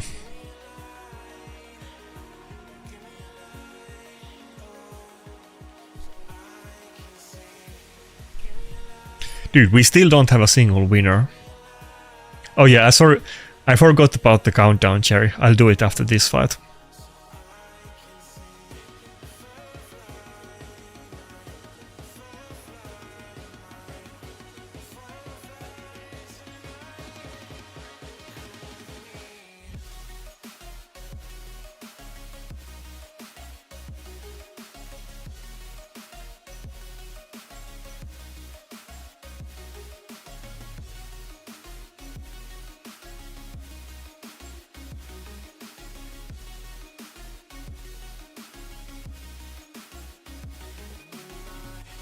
Yeah, fusions used to be kind of no-brainer that you would always go for them no matter what, and even if you were not gonna use the champion, maybe down the line it either gets buffed, or there is a new content where he's really good, or maybe you need it, you get a second copy and you can use it in Faction Guardians.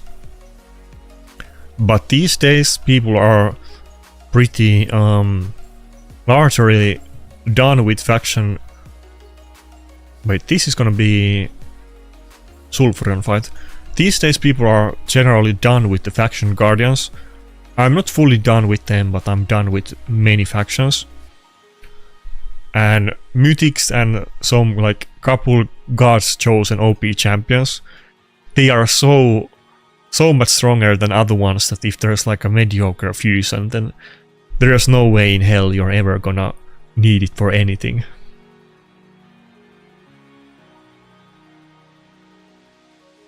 Yeah, I'm not worried about if other people have made videos about it, not. I was just saying that I don't know if it's like a common sentiment that don't go fusions anymore or not.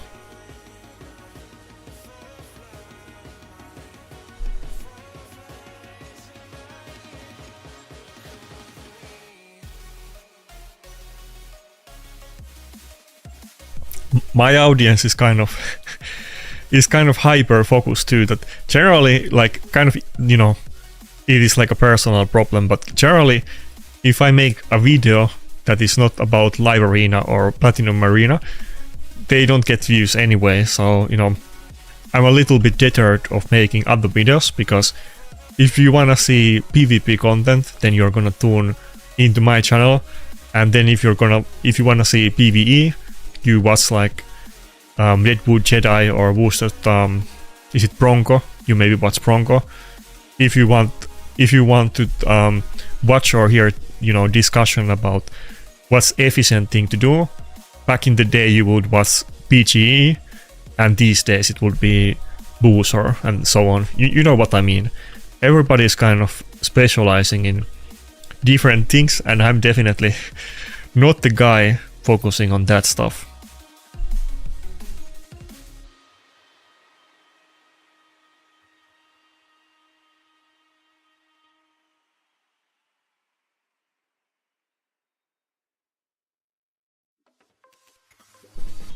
Okay, this time we're gonna do the countdown. Be ready. Okay, I'm starting to win. Oh, damn, that looks very blue. There's only one loss. Only one loss in my victory sheet. Let's go. Okay, be ready.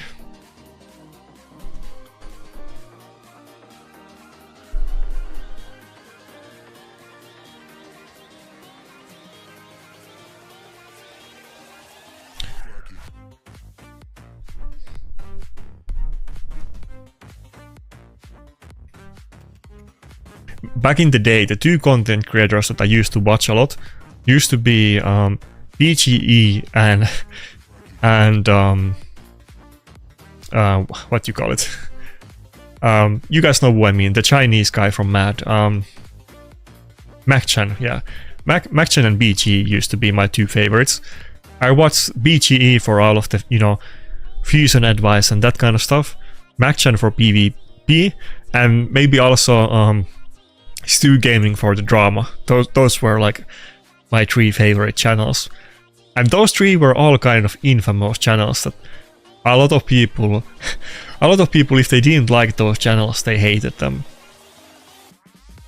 Like, okay, I can tell you guys, there was like a funny thing in Mad that even though MacChan was in Mad, a lot of the people in Mad didn't like him. They were kind of, you know, arguing with him a lot, and they didn't like when he made videos about, you know, making guides about strategies that people in the clan were using. But he was actually kind of unpopular in the clan, which was really weird. You wouldn't believe it if you weren't in Mad, but that used to be a thing. And originally, when I, you know, joined Mad, one of the main reasons why I wanted to join was that MacChan was in it in the first place, so... Okay, Odin and Comidus, this is not gonna be a win. There's no way I can win this battle.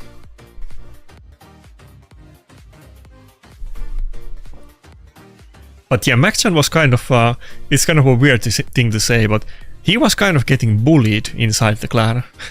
Like, unironically he was.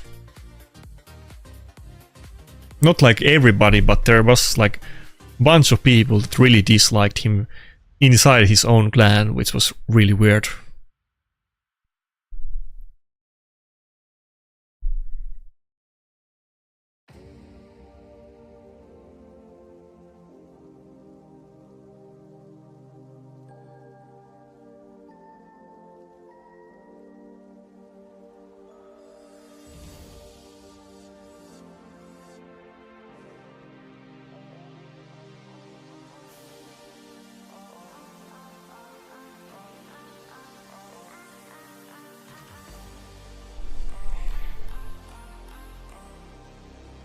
Okay, so far it's not game over yet.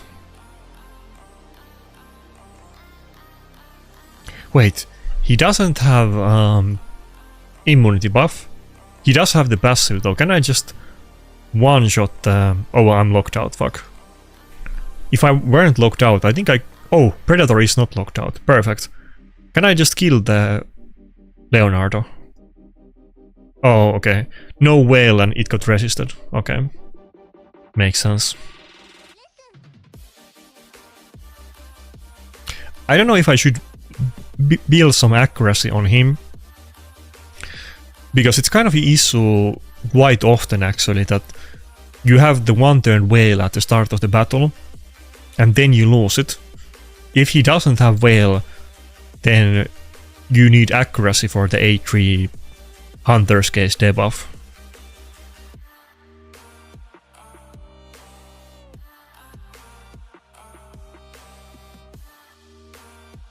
Okay, we lost it. Fuck. It was, you know, that team was really bad, but it was close. It could have been a win. By the way, that's the first time that I lose to Leonardo. I keep saying that Leonardo is trash in live arena, and I have been anticipating when I lose to one, but finally I lost to Leonardo. I don't think he was really the main issue, it was mostly the speed team with Commodus, but Leonardo did win. Fuck. Okay, doing another countdown.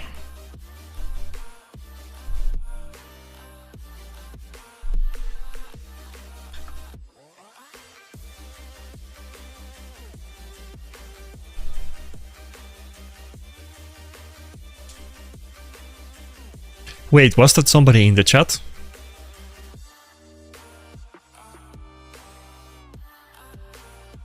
No, I don't think so. Okay.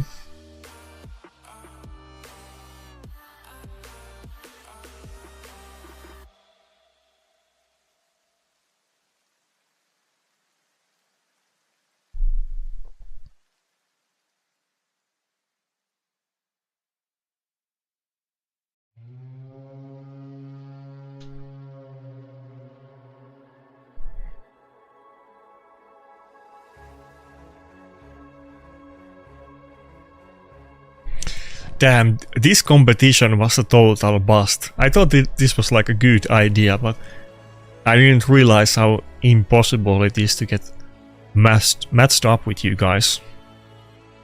I thought it would be like, depending how many losses I get and so on, but we're not getting like any battles at all.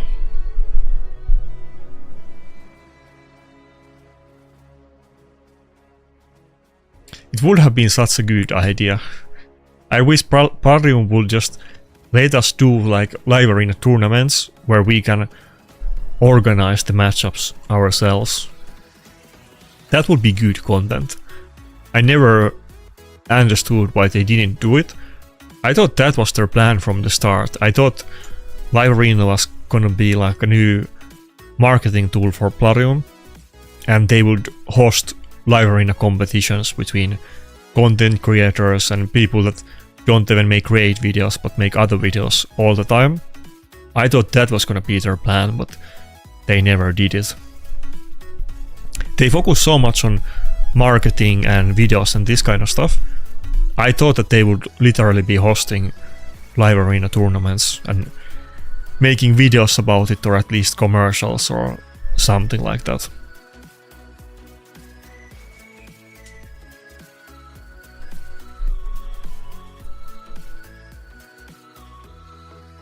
I feel like it would have been so good marketing. Like, imagine already that they're, you know, paying ads on really big channels on YouTube and elsewhere. Imagine if they gave those people accounts and told them to like stream battles between themselves and make advertisements like that. I feel like that would have been good content and, you know, good advertisement.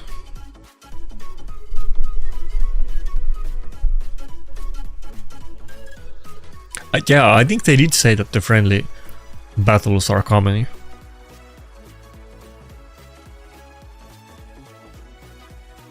Well, okay. I get what you're saying, Acrobat, but in my perspective, I don't think the tournaments between content creators are super cool, if I'm gonna be honest. I think they're kind of very constructed inorganic competitions that, okay, here's like these new champions and go find the weakest accounts in Gold 4 and let's see who can get 10 wins the fastest, or who can beat 10 accounts with like 2-man defense team, who can beat most of those accounts in 10 minutes or something like that.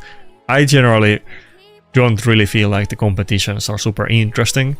I feel like they could do way better ones, but it is what it is.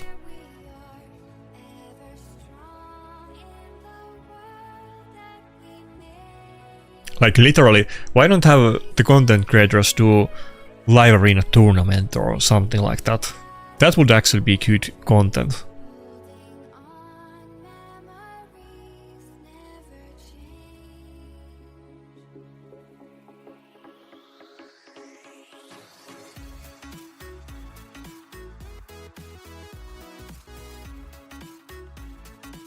Okay, I think I'm good.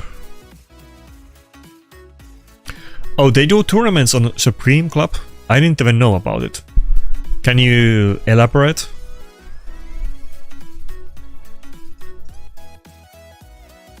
Supreme Club is a weird thing. It's like some kind of hidden cult that there's no information about, but then, you know, quite many people that I know are apparently in it, but I don't really know too much about it. I've just seen some pictures.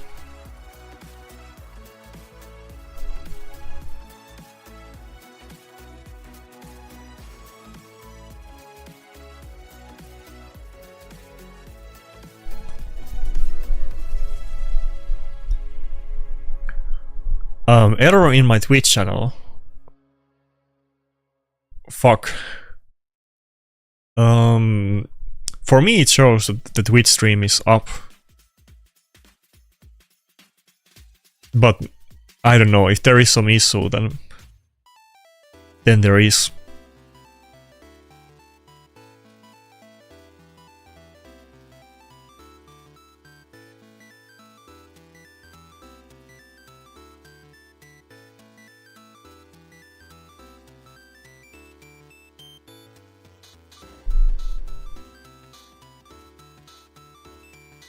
I don't know what I would do about issue with the Twitch stream not working.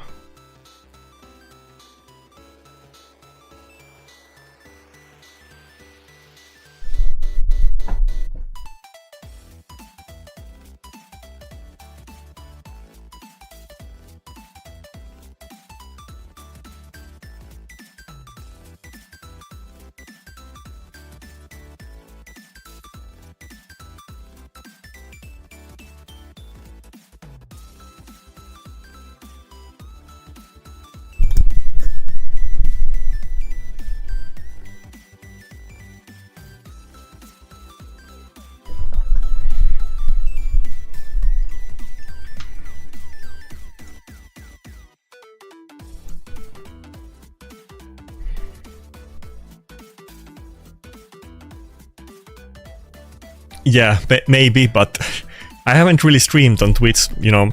I think this is the third time that I stream on Twitch, so I don't expect to have any viewers there.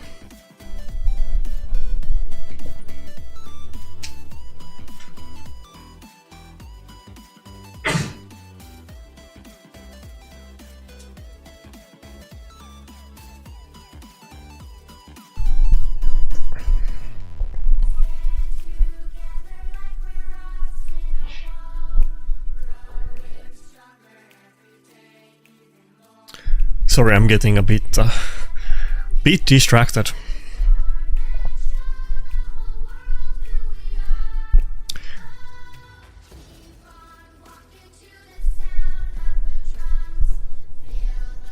Oh, you heard it, fuck.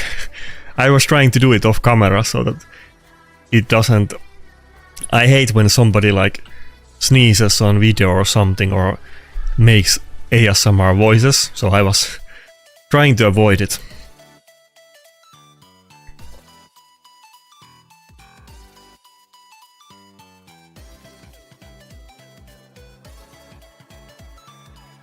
What? How did I not have enough damage to kill the Marius? Oh, okay, I think that's it. Shinny is not my name. No. I don't know if I want to say my last name.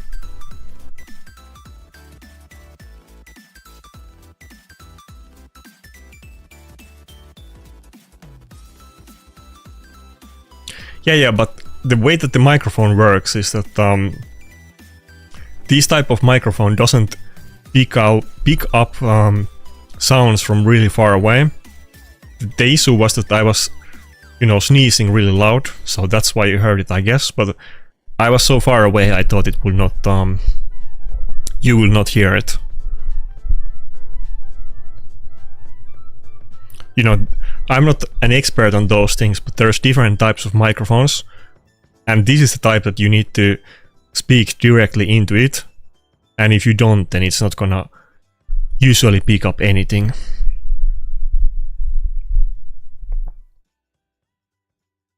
Okay, can Predator do 1 versus 4? Probably not, but I think, did he get, how many kills does he have? Does he not even have a single kill?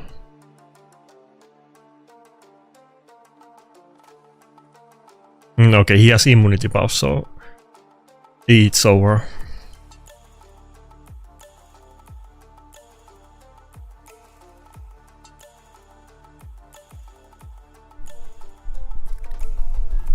Okay, let's do countdown. Be ready, guys.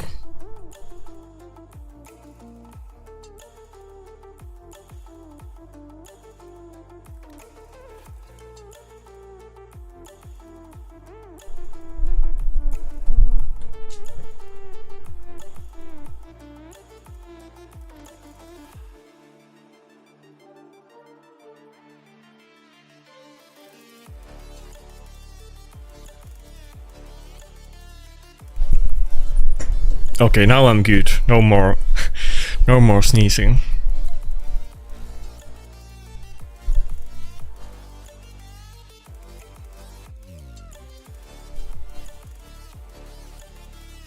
By the way, so what do you guys think about the upcoming partner for Tormin? How many people are gonna go for that event?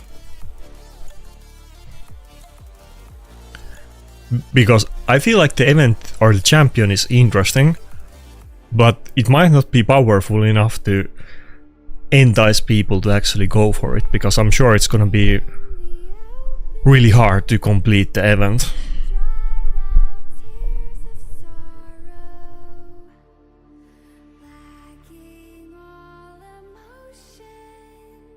Oh, okay, many people. Let's do a poll about it.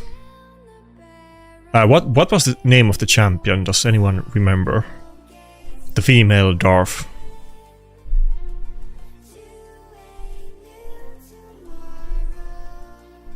What? Fatalis? Last video I saw somebody with Shredder and I actually called it Fatalis, and I got multiple comments about it.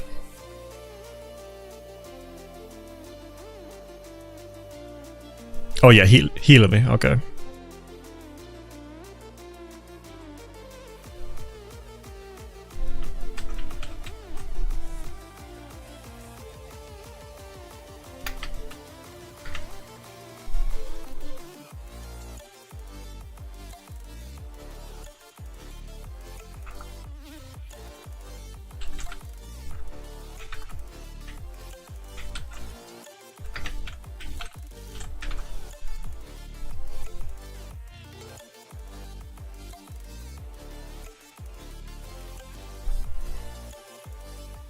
Oh, this guy has 50k points. Fuck. I don't know if he's flexing on me with the Fatalis, because there's no way this guy doesn't have other champions than Fatalis. Maybe he's going easy on me. Maybe he's picking Fatalis because I called Shredder Fatalis. They kind of look similar. Let's be honest, not really, but a little bit.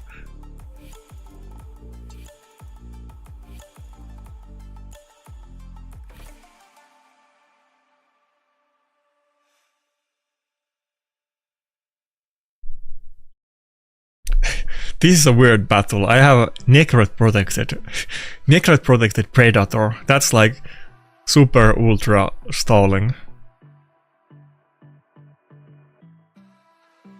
Predator is definitely not gonna get one shot.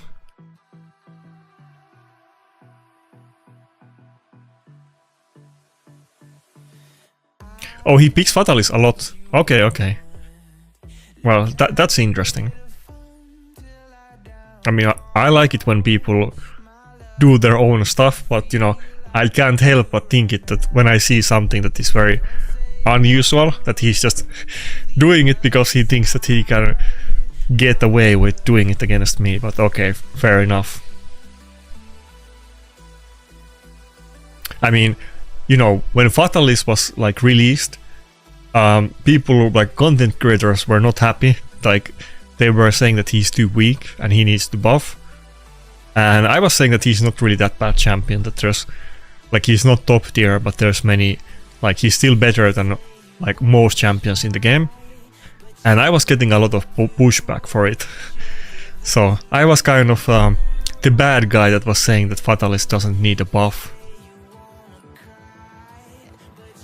I mean, I wasn't saying that, you know, don't buff him, but I was just saying that people were being so hyperbolic that he sucks. And I was saying that there's like 1,000 champions in the game that are way worse than Fatalis.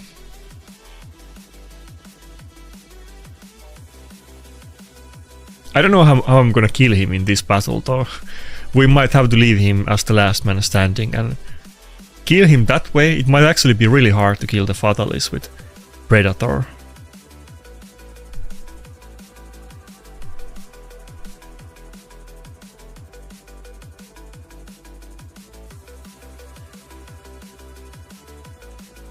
It's gonna be It's gonna be a really long battle. By the way, if you guys know him, tell him to claim the trophy when he beats me, or if he beats me, because we still haven't had a winner. I'm starting to feel bad about it that nobody's claiming their prizes.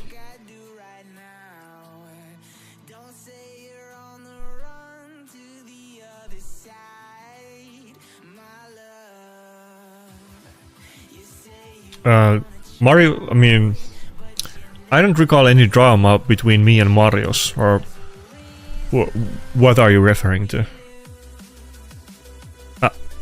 I don't think so.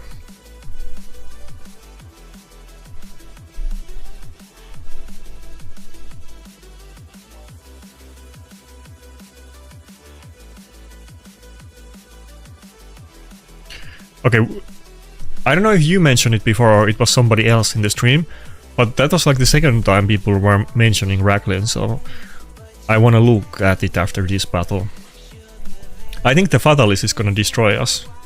I can't kill it because of the shield, then Predator doesn't have damage, so this is starting to look really bad. Fuck. Well, maybe it's gonna come down to, you know, 1 versus 1. Maybe I can beat it with good procs from the passive. Maybe it's not over, but it's kind of looking bad because I can't kill the shield with only 1 nuker.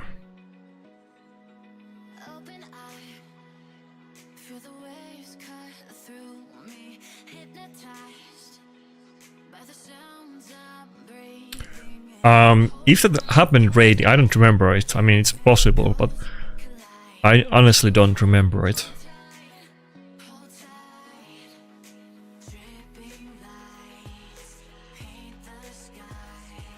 Damn. He's gonna get the Fatalist win. I can't kill it. Predator...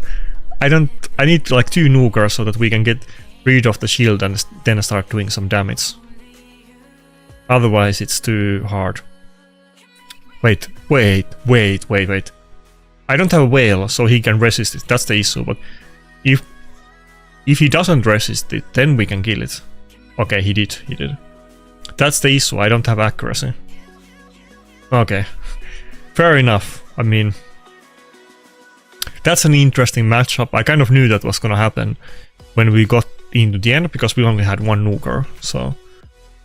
Like, you're not gonna crit on him unless you break the shield. It's... Clearly can be potent in the right matchup. Even though people hate Fatalis and want him to get buffed. Okay, so... Where is Racklin?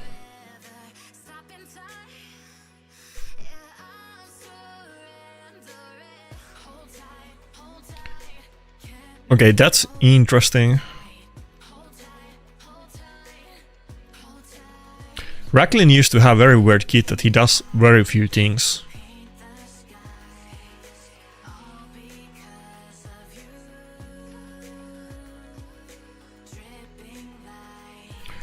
I don't know if this is enough to make Racklin like popular, because he only has like single target revive and that's it.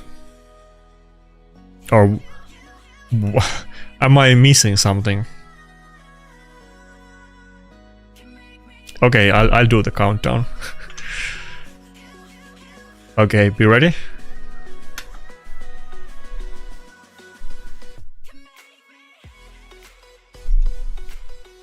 Oh fuck.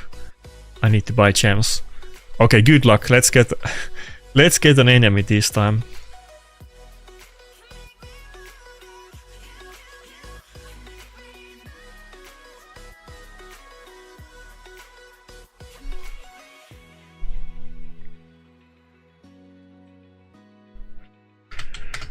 Okay, we got the first winner. We got the message from the from the Fatalist guy. He's the first to claim his prize. Let's go.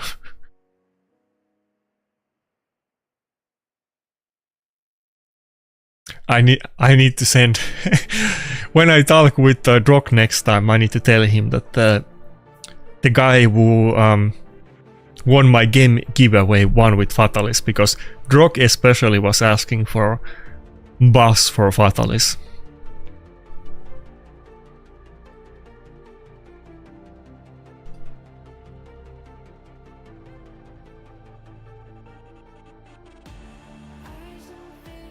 Okay, one winner for 4 left.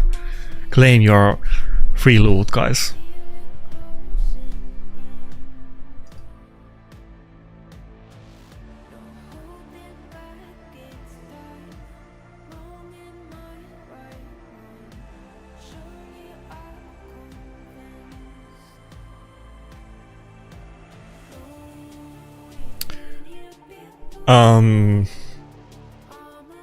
Oh, that name sounds really familiar.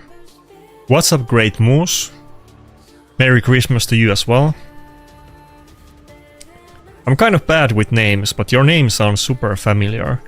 Are you one of the people from the Discord, official Discord? I'm pretty sure, right?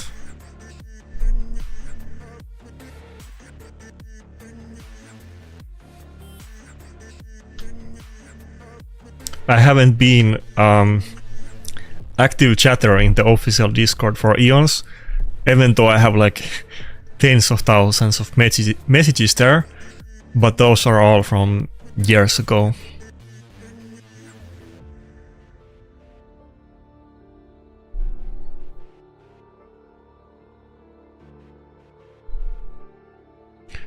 Yeah, the passive is great.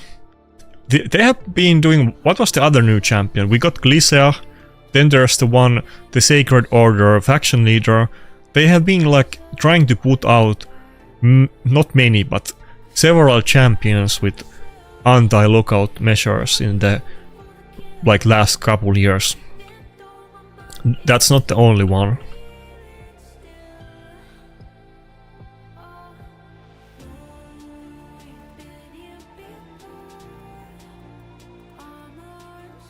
Oh, 15 failed attempts, fuck. I like Hilvi. I don't know if I'm gonna go for the event though, because I'm pretty sure it's gonna be too hard for me to do. I might not be able to do it at all. Or maybe I can like do it, but I need to spend everything. I'll decide when we get the event, but I don't know if I like her enough that I will commit all of my resources to do it. And also I think that she should have a defense buff for Tormin.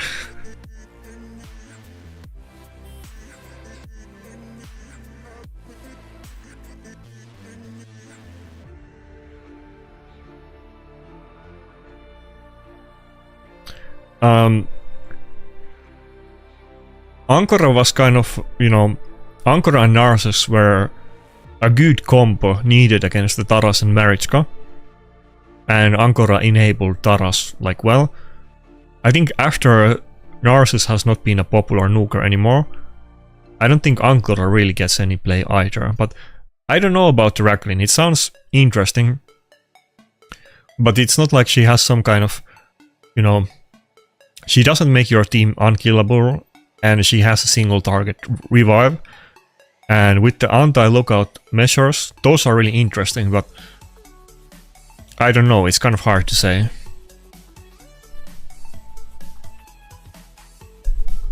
It doesn't really, you know, there's so many good champions these days. It doesn't seem that crazy to me, to be honest. Think about Galatir. Galatir does 15 different things.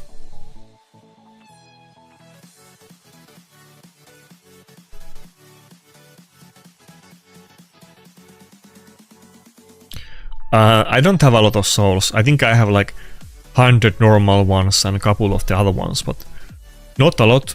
I used all of my resources in the past couple events, and it takes me a while to recuperate them, so probably no. Recuperate? That's the right word?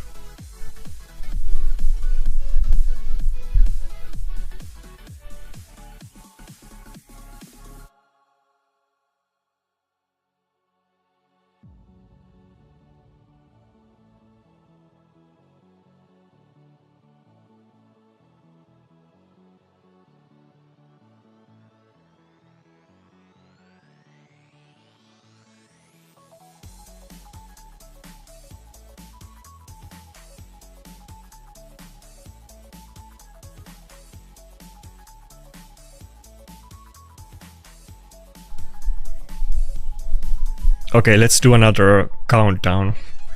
Get ready, guys.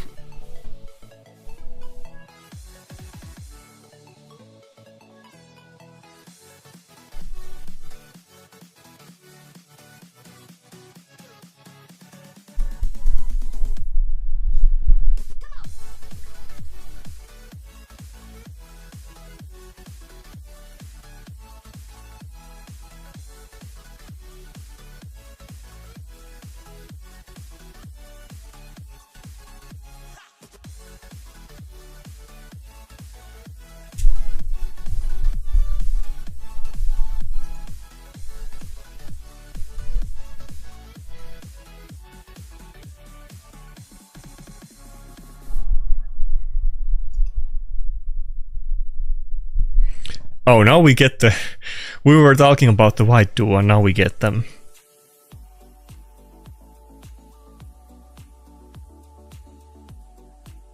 This might be tricky. Like, usually when I meet Narcissus, I basically have to ban him because I have everybody... Not everybody, but I always pretty much have Bolster. So nobody is gonna survive against him, but... The rest of his team doesn't look scary at all.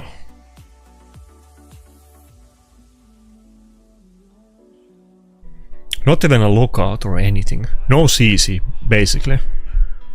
Only Marius A1.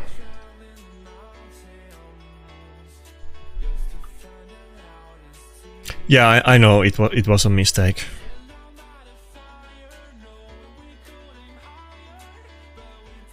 I often forget about that, but I've been through the same situation many times before.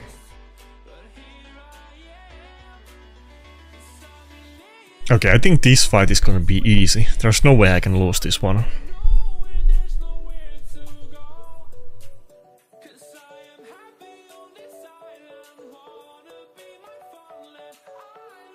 Kind of funny that we were talking about Angora and the White Duo, and nobody ever picks them, but on the next battle they do.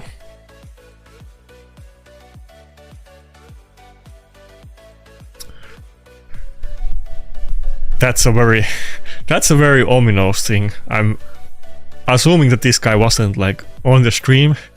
That is a funny coincidence.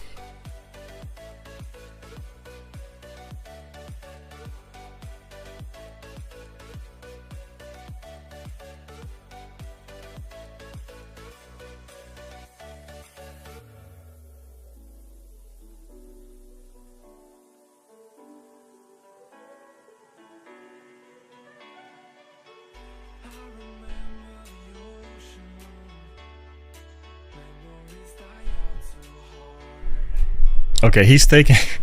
His Marius is afraid of taking a turn and hitting the... like the Molten Shell shield. But only Duchess has it, so I don't think it's gonna die to it. Oh, never mind, it died to Rooster.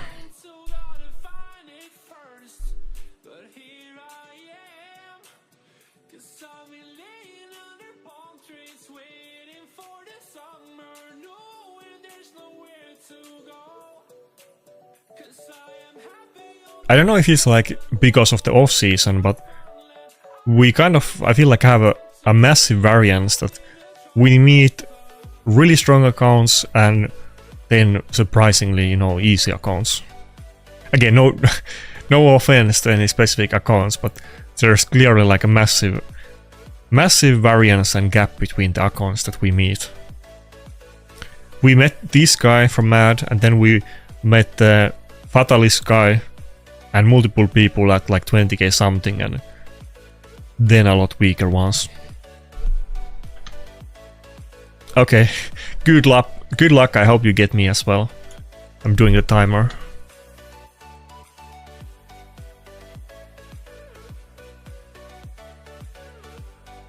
For next time that I do this, I don't know if we're gonna do it next time, because this wasn't as easy as I thought, but if I do it next time, then I'll figure out the delay. I'll try to have a stream without any delay at all.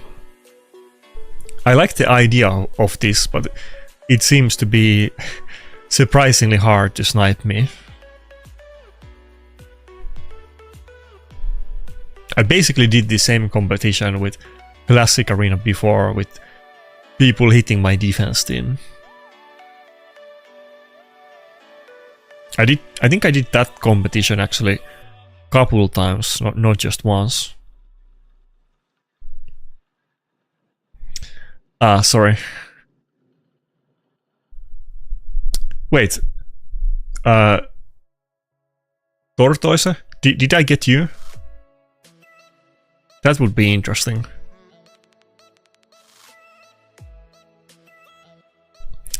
Leonardo and Gnishak. That's an interesting choice. I think I'm definitely gonna go for the Gnishak ban.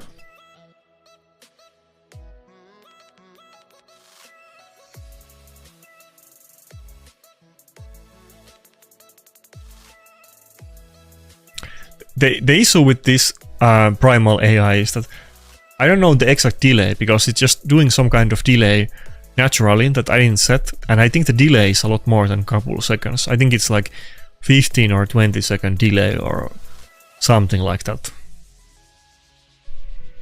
I mean, yeah, like the video, not the chat, but like it's very annoying. I thought this would go well.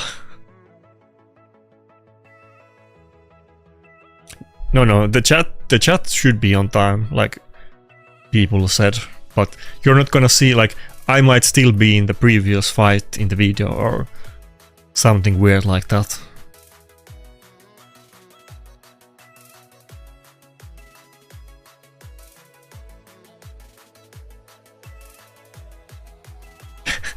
I tried to make it 5 seconds, but I'm sure it's not.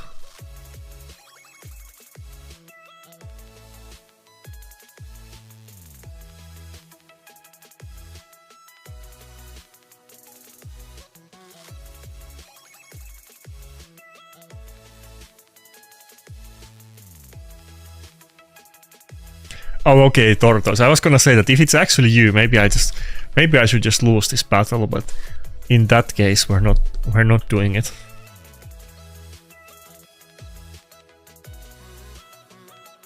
I think we continue this tomorrow, and if we don't get 5 winners, then I just have to do lottery or something else.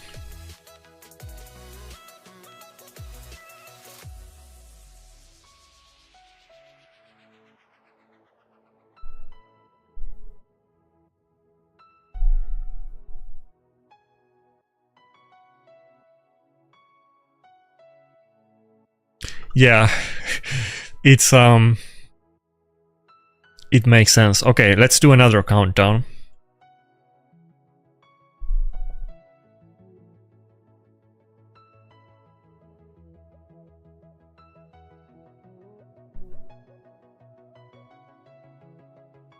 Good luck.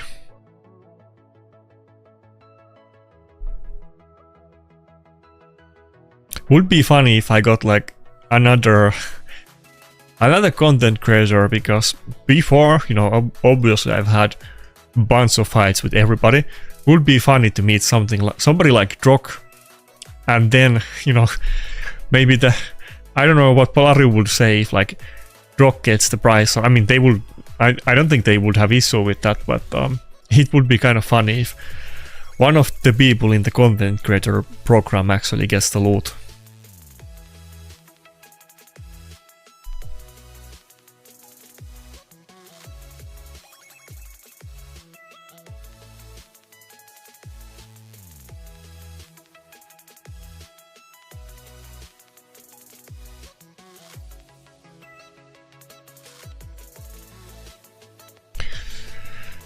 Okay, I don't know what to do about Gizmak. This guy luckily doesn't have a very high level blessing on it, but every time I meet Gizmak I lose. Maybe I should try something different.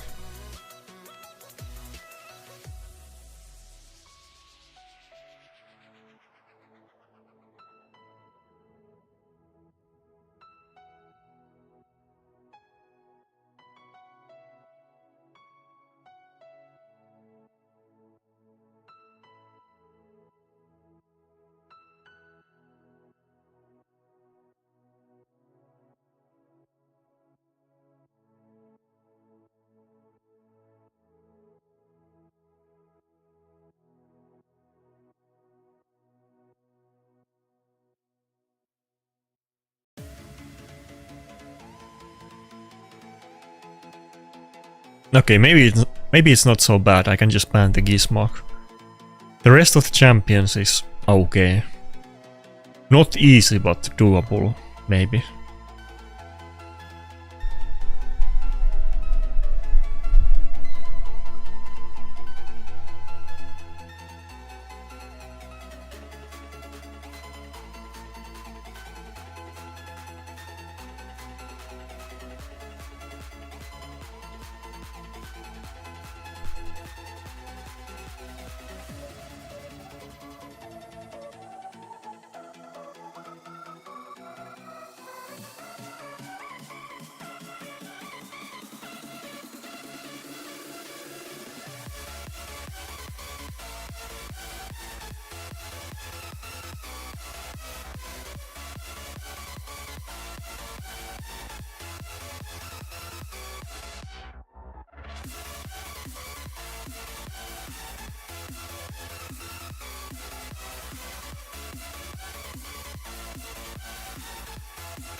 The damage kind of reminds me of what do you call it?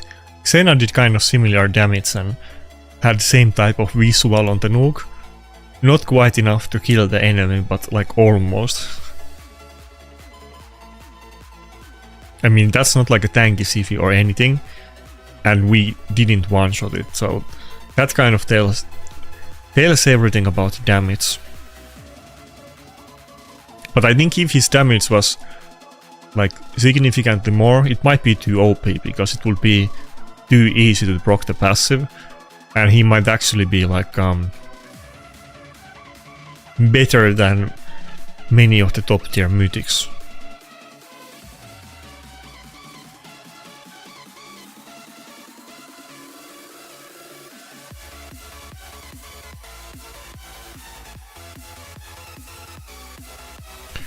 Maybe I should have saved that cooldown reset for like one more turn. As long as I don't get feared, I should be good. Okay, let's go.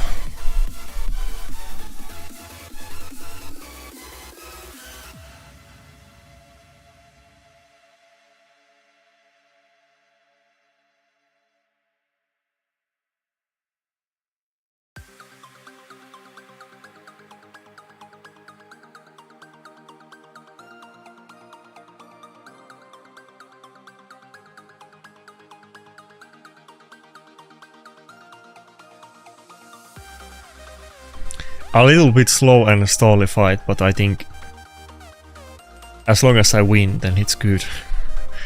Maybe a little bit boring because I feel like it's kind of closed already, but maybe he can still win.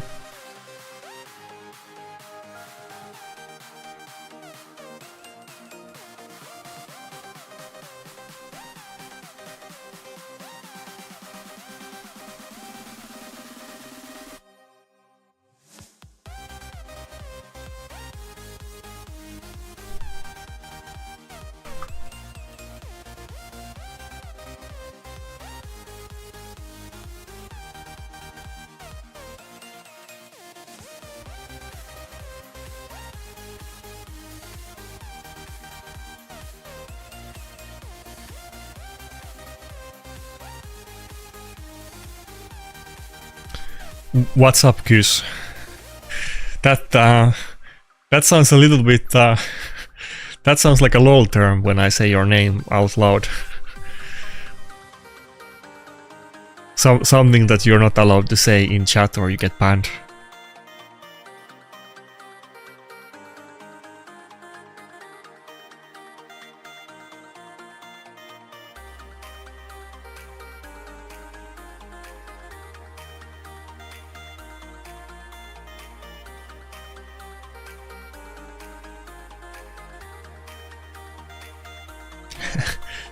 Send me a picture. Like, if somebody beat me, you know, he wants to give the loot to somebody else, that's totally fine. So if your friend beat me, then tell him to send me the picture.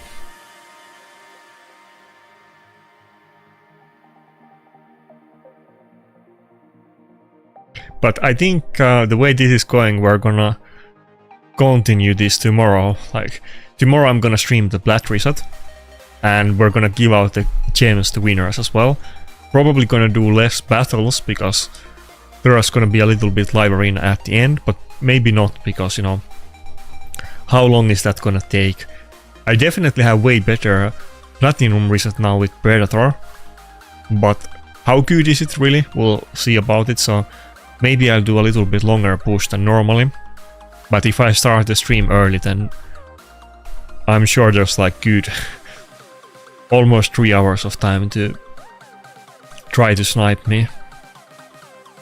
I mean, assuming that, you know, you guys are not doing long plat pushes, of course. Which probably some of you guys might.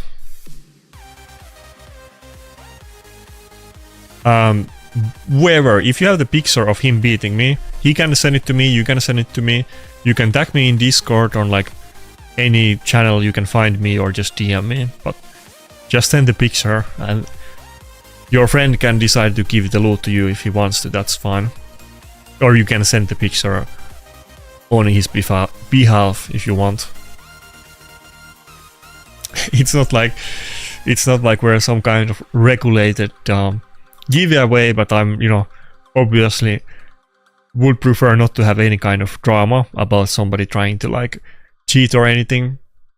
I remember Smiley TK said that apparently on his gem giveaways, like, I think he usually or maybe always does them on like Twitch stream, and he does those different kind of games you can do there, like the ball game, I don't know what you call it. But he said that very often, like, somebody else messages him that he was the winner, and it's actually a different person, and multiple time, like, wrong person apparently tried to claim the loot. That's why I was saying on my announcement that don't show the picture, don't post the picture in like other Discords before you message me, because somebody else might use the picture. But if your friend wants to give you the loot, then that's fine. Yeah, I think the ball game is super popular. I think tons of people do it, but I just remember that Smiley TK specifically mentioned that multiple times, like, somebody tried to scam the rewards.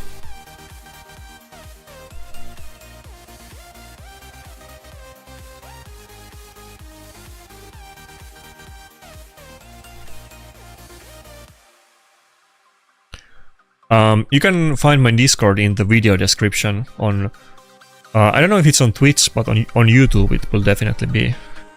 Twitch, I maybe need to add it there, because I haven't, I don't think I put anything in the description on Twitch, so. Oh fuck. That Van Brock might cost me the battle.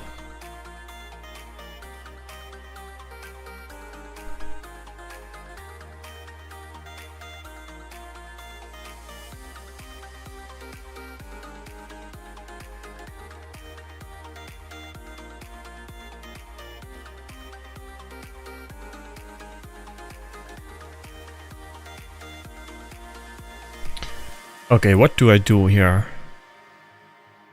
I think I just go for the 8-2. I know I could definitely block revive the Marius, but I think it's just better to proc the passive. And oh, okay, Arbiter almost died. I didn't expect that. Okay, we got it.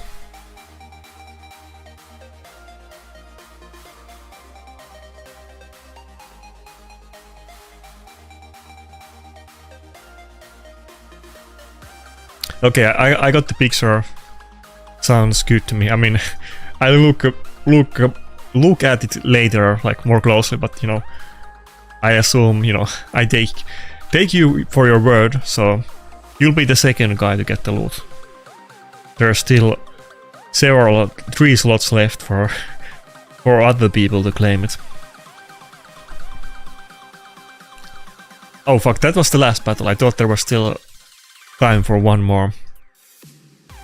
It was a kind of a weird session that I had like big win streak and big loss streaks, but I wasn't completely dominating. I had bunch of losses too, but it's still definitely big improvement than I was doing like a couple weeks ago.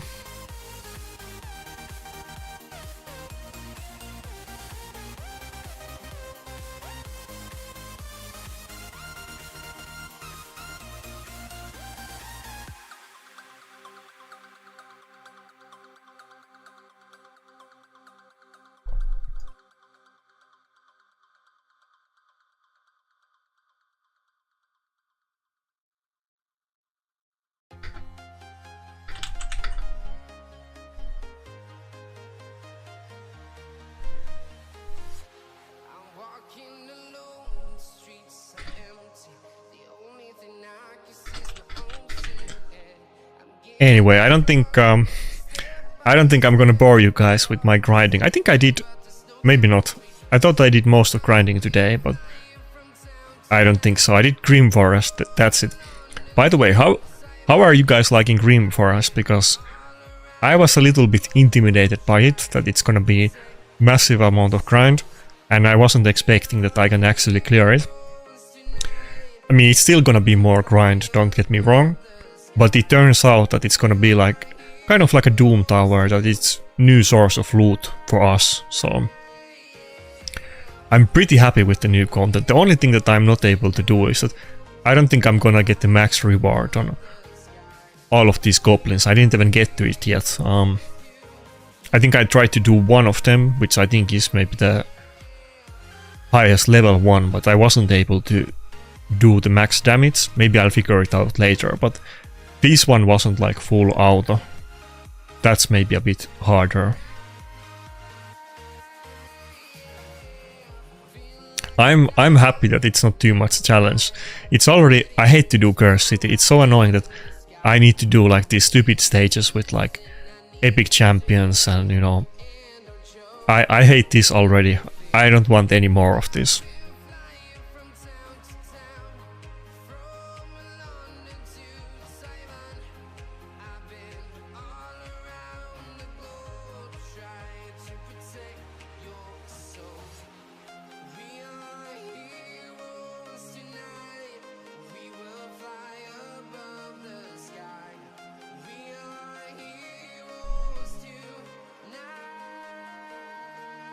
Also, one thing I wish they would add to Grim Forest, and maybe they'll do it since they have the Supreme Club and they're listening to people, but they should give like a quick, like when you have the champions that you can use on that stage, you should be able to open the screen where you can only gear those guys, or even better, when you're on that screen, just like click your champion, and then you should have access to the preset manager, and you could like put items on them, because obviously most people, not everybody maybe, but most people are gonna be swapping gear a lot on champions, and they're not gonna be geared all the time, because you want to have your best stuff on whatever champion you're using in whatever is the hard content in the game. Not that you need it on like the like random floors, but probably you might need it on some of the bosses.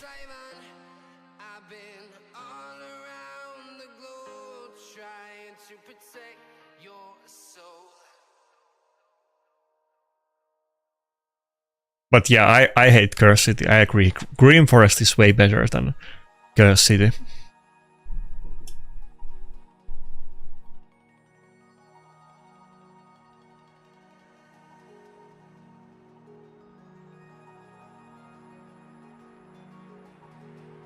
By the way, don't mind my Doom Tower climb team, I definitely can do like a faster one. I think I had a like way faster one, like a tryharder team, but it's much more fun to clear the waves with the turtles, so I just put it there. I think I had like 2 different teams, but I have like a poison team that can fast clear waves with like Kaimar and stuff. But when we're always switching the gear on champions, I always mess up the speeds for those kind of optimal setups, so it's more practical for me to just do it with Galleos and the turtles because I'm using them anyway. I can definitely clear these ways way faster, but it doesn't matter. Yeah, the thing is that there's gonna be different stripes in this game because not only is there new players and people that have played this game for a long time, there's also people that have different kind of spending habits, and if you're like old account that also spends a lot, then it's gonna be a little bit different experience than like on new players. And I get that for that reason it's really hard for Plarium to make new content, because there's always gonna be tons of people complaining that it's too easy or it's too hard. So I kind of get that part, but I'm surprised and I'm happy that they didn't make Green Forest too hard. Then again, maybe I also have like too many good champions these days, and maybe not enough for Arena, but enough for Green Forest. The issue with Curse City is that you have to use like epic champions and champions of specific affinity, and you're not gonna have those if you play the game smart, honestly, because you're just gonna, you know, pick the really strong champions that you have on your account, and if you don't have tons of champions, you're gonna do every content with the same couple of champions, and then when you get new top tier ones, you're gonna level them up, and you're not gonna have like, I don't know, full team of like epic force affinity champions or whatever. Like nobody's really gonna do that except just to do like a specific Curse City stage. But yeah.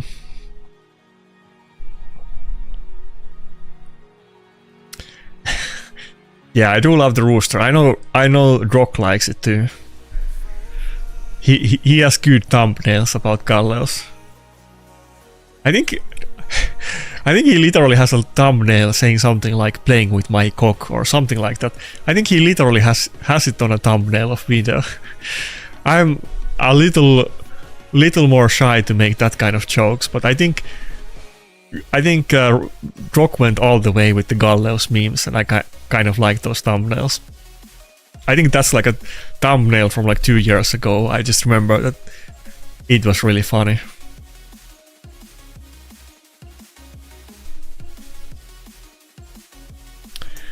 Anyway, that's it. I'm gonna be streaming tomorrow, and see ya. Oh, by the way, so we had 2 winners. There is 3 slots left for winners tomorrow, so there's gonna be that. I think if we don't get winners, I'm just gonna do lottery or give it in the chat or something like that. But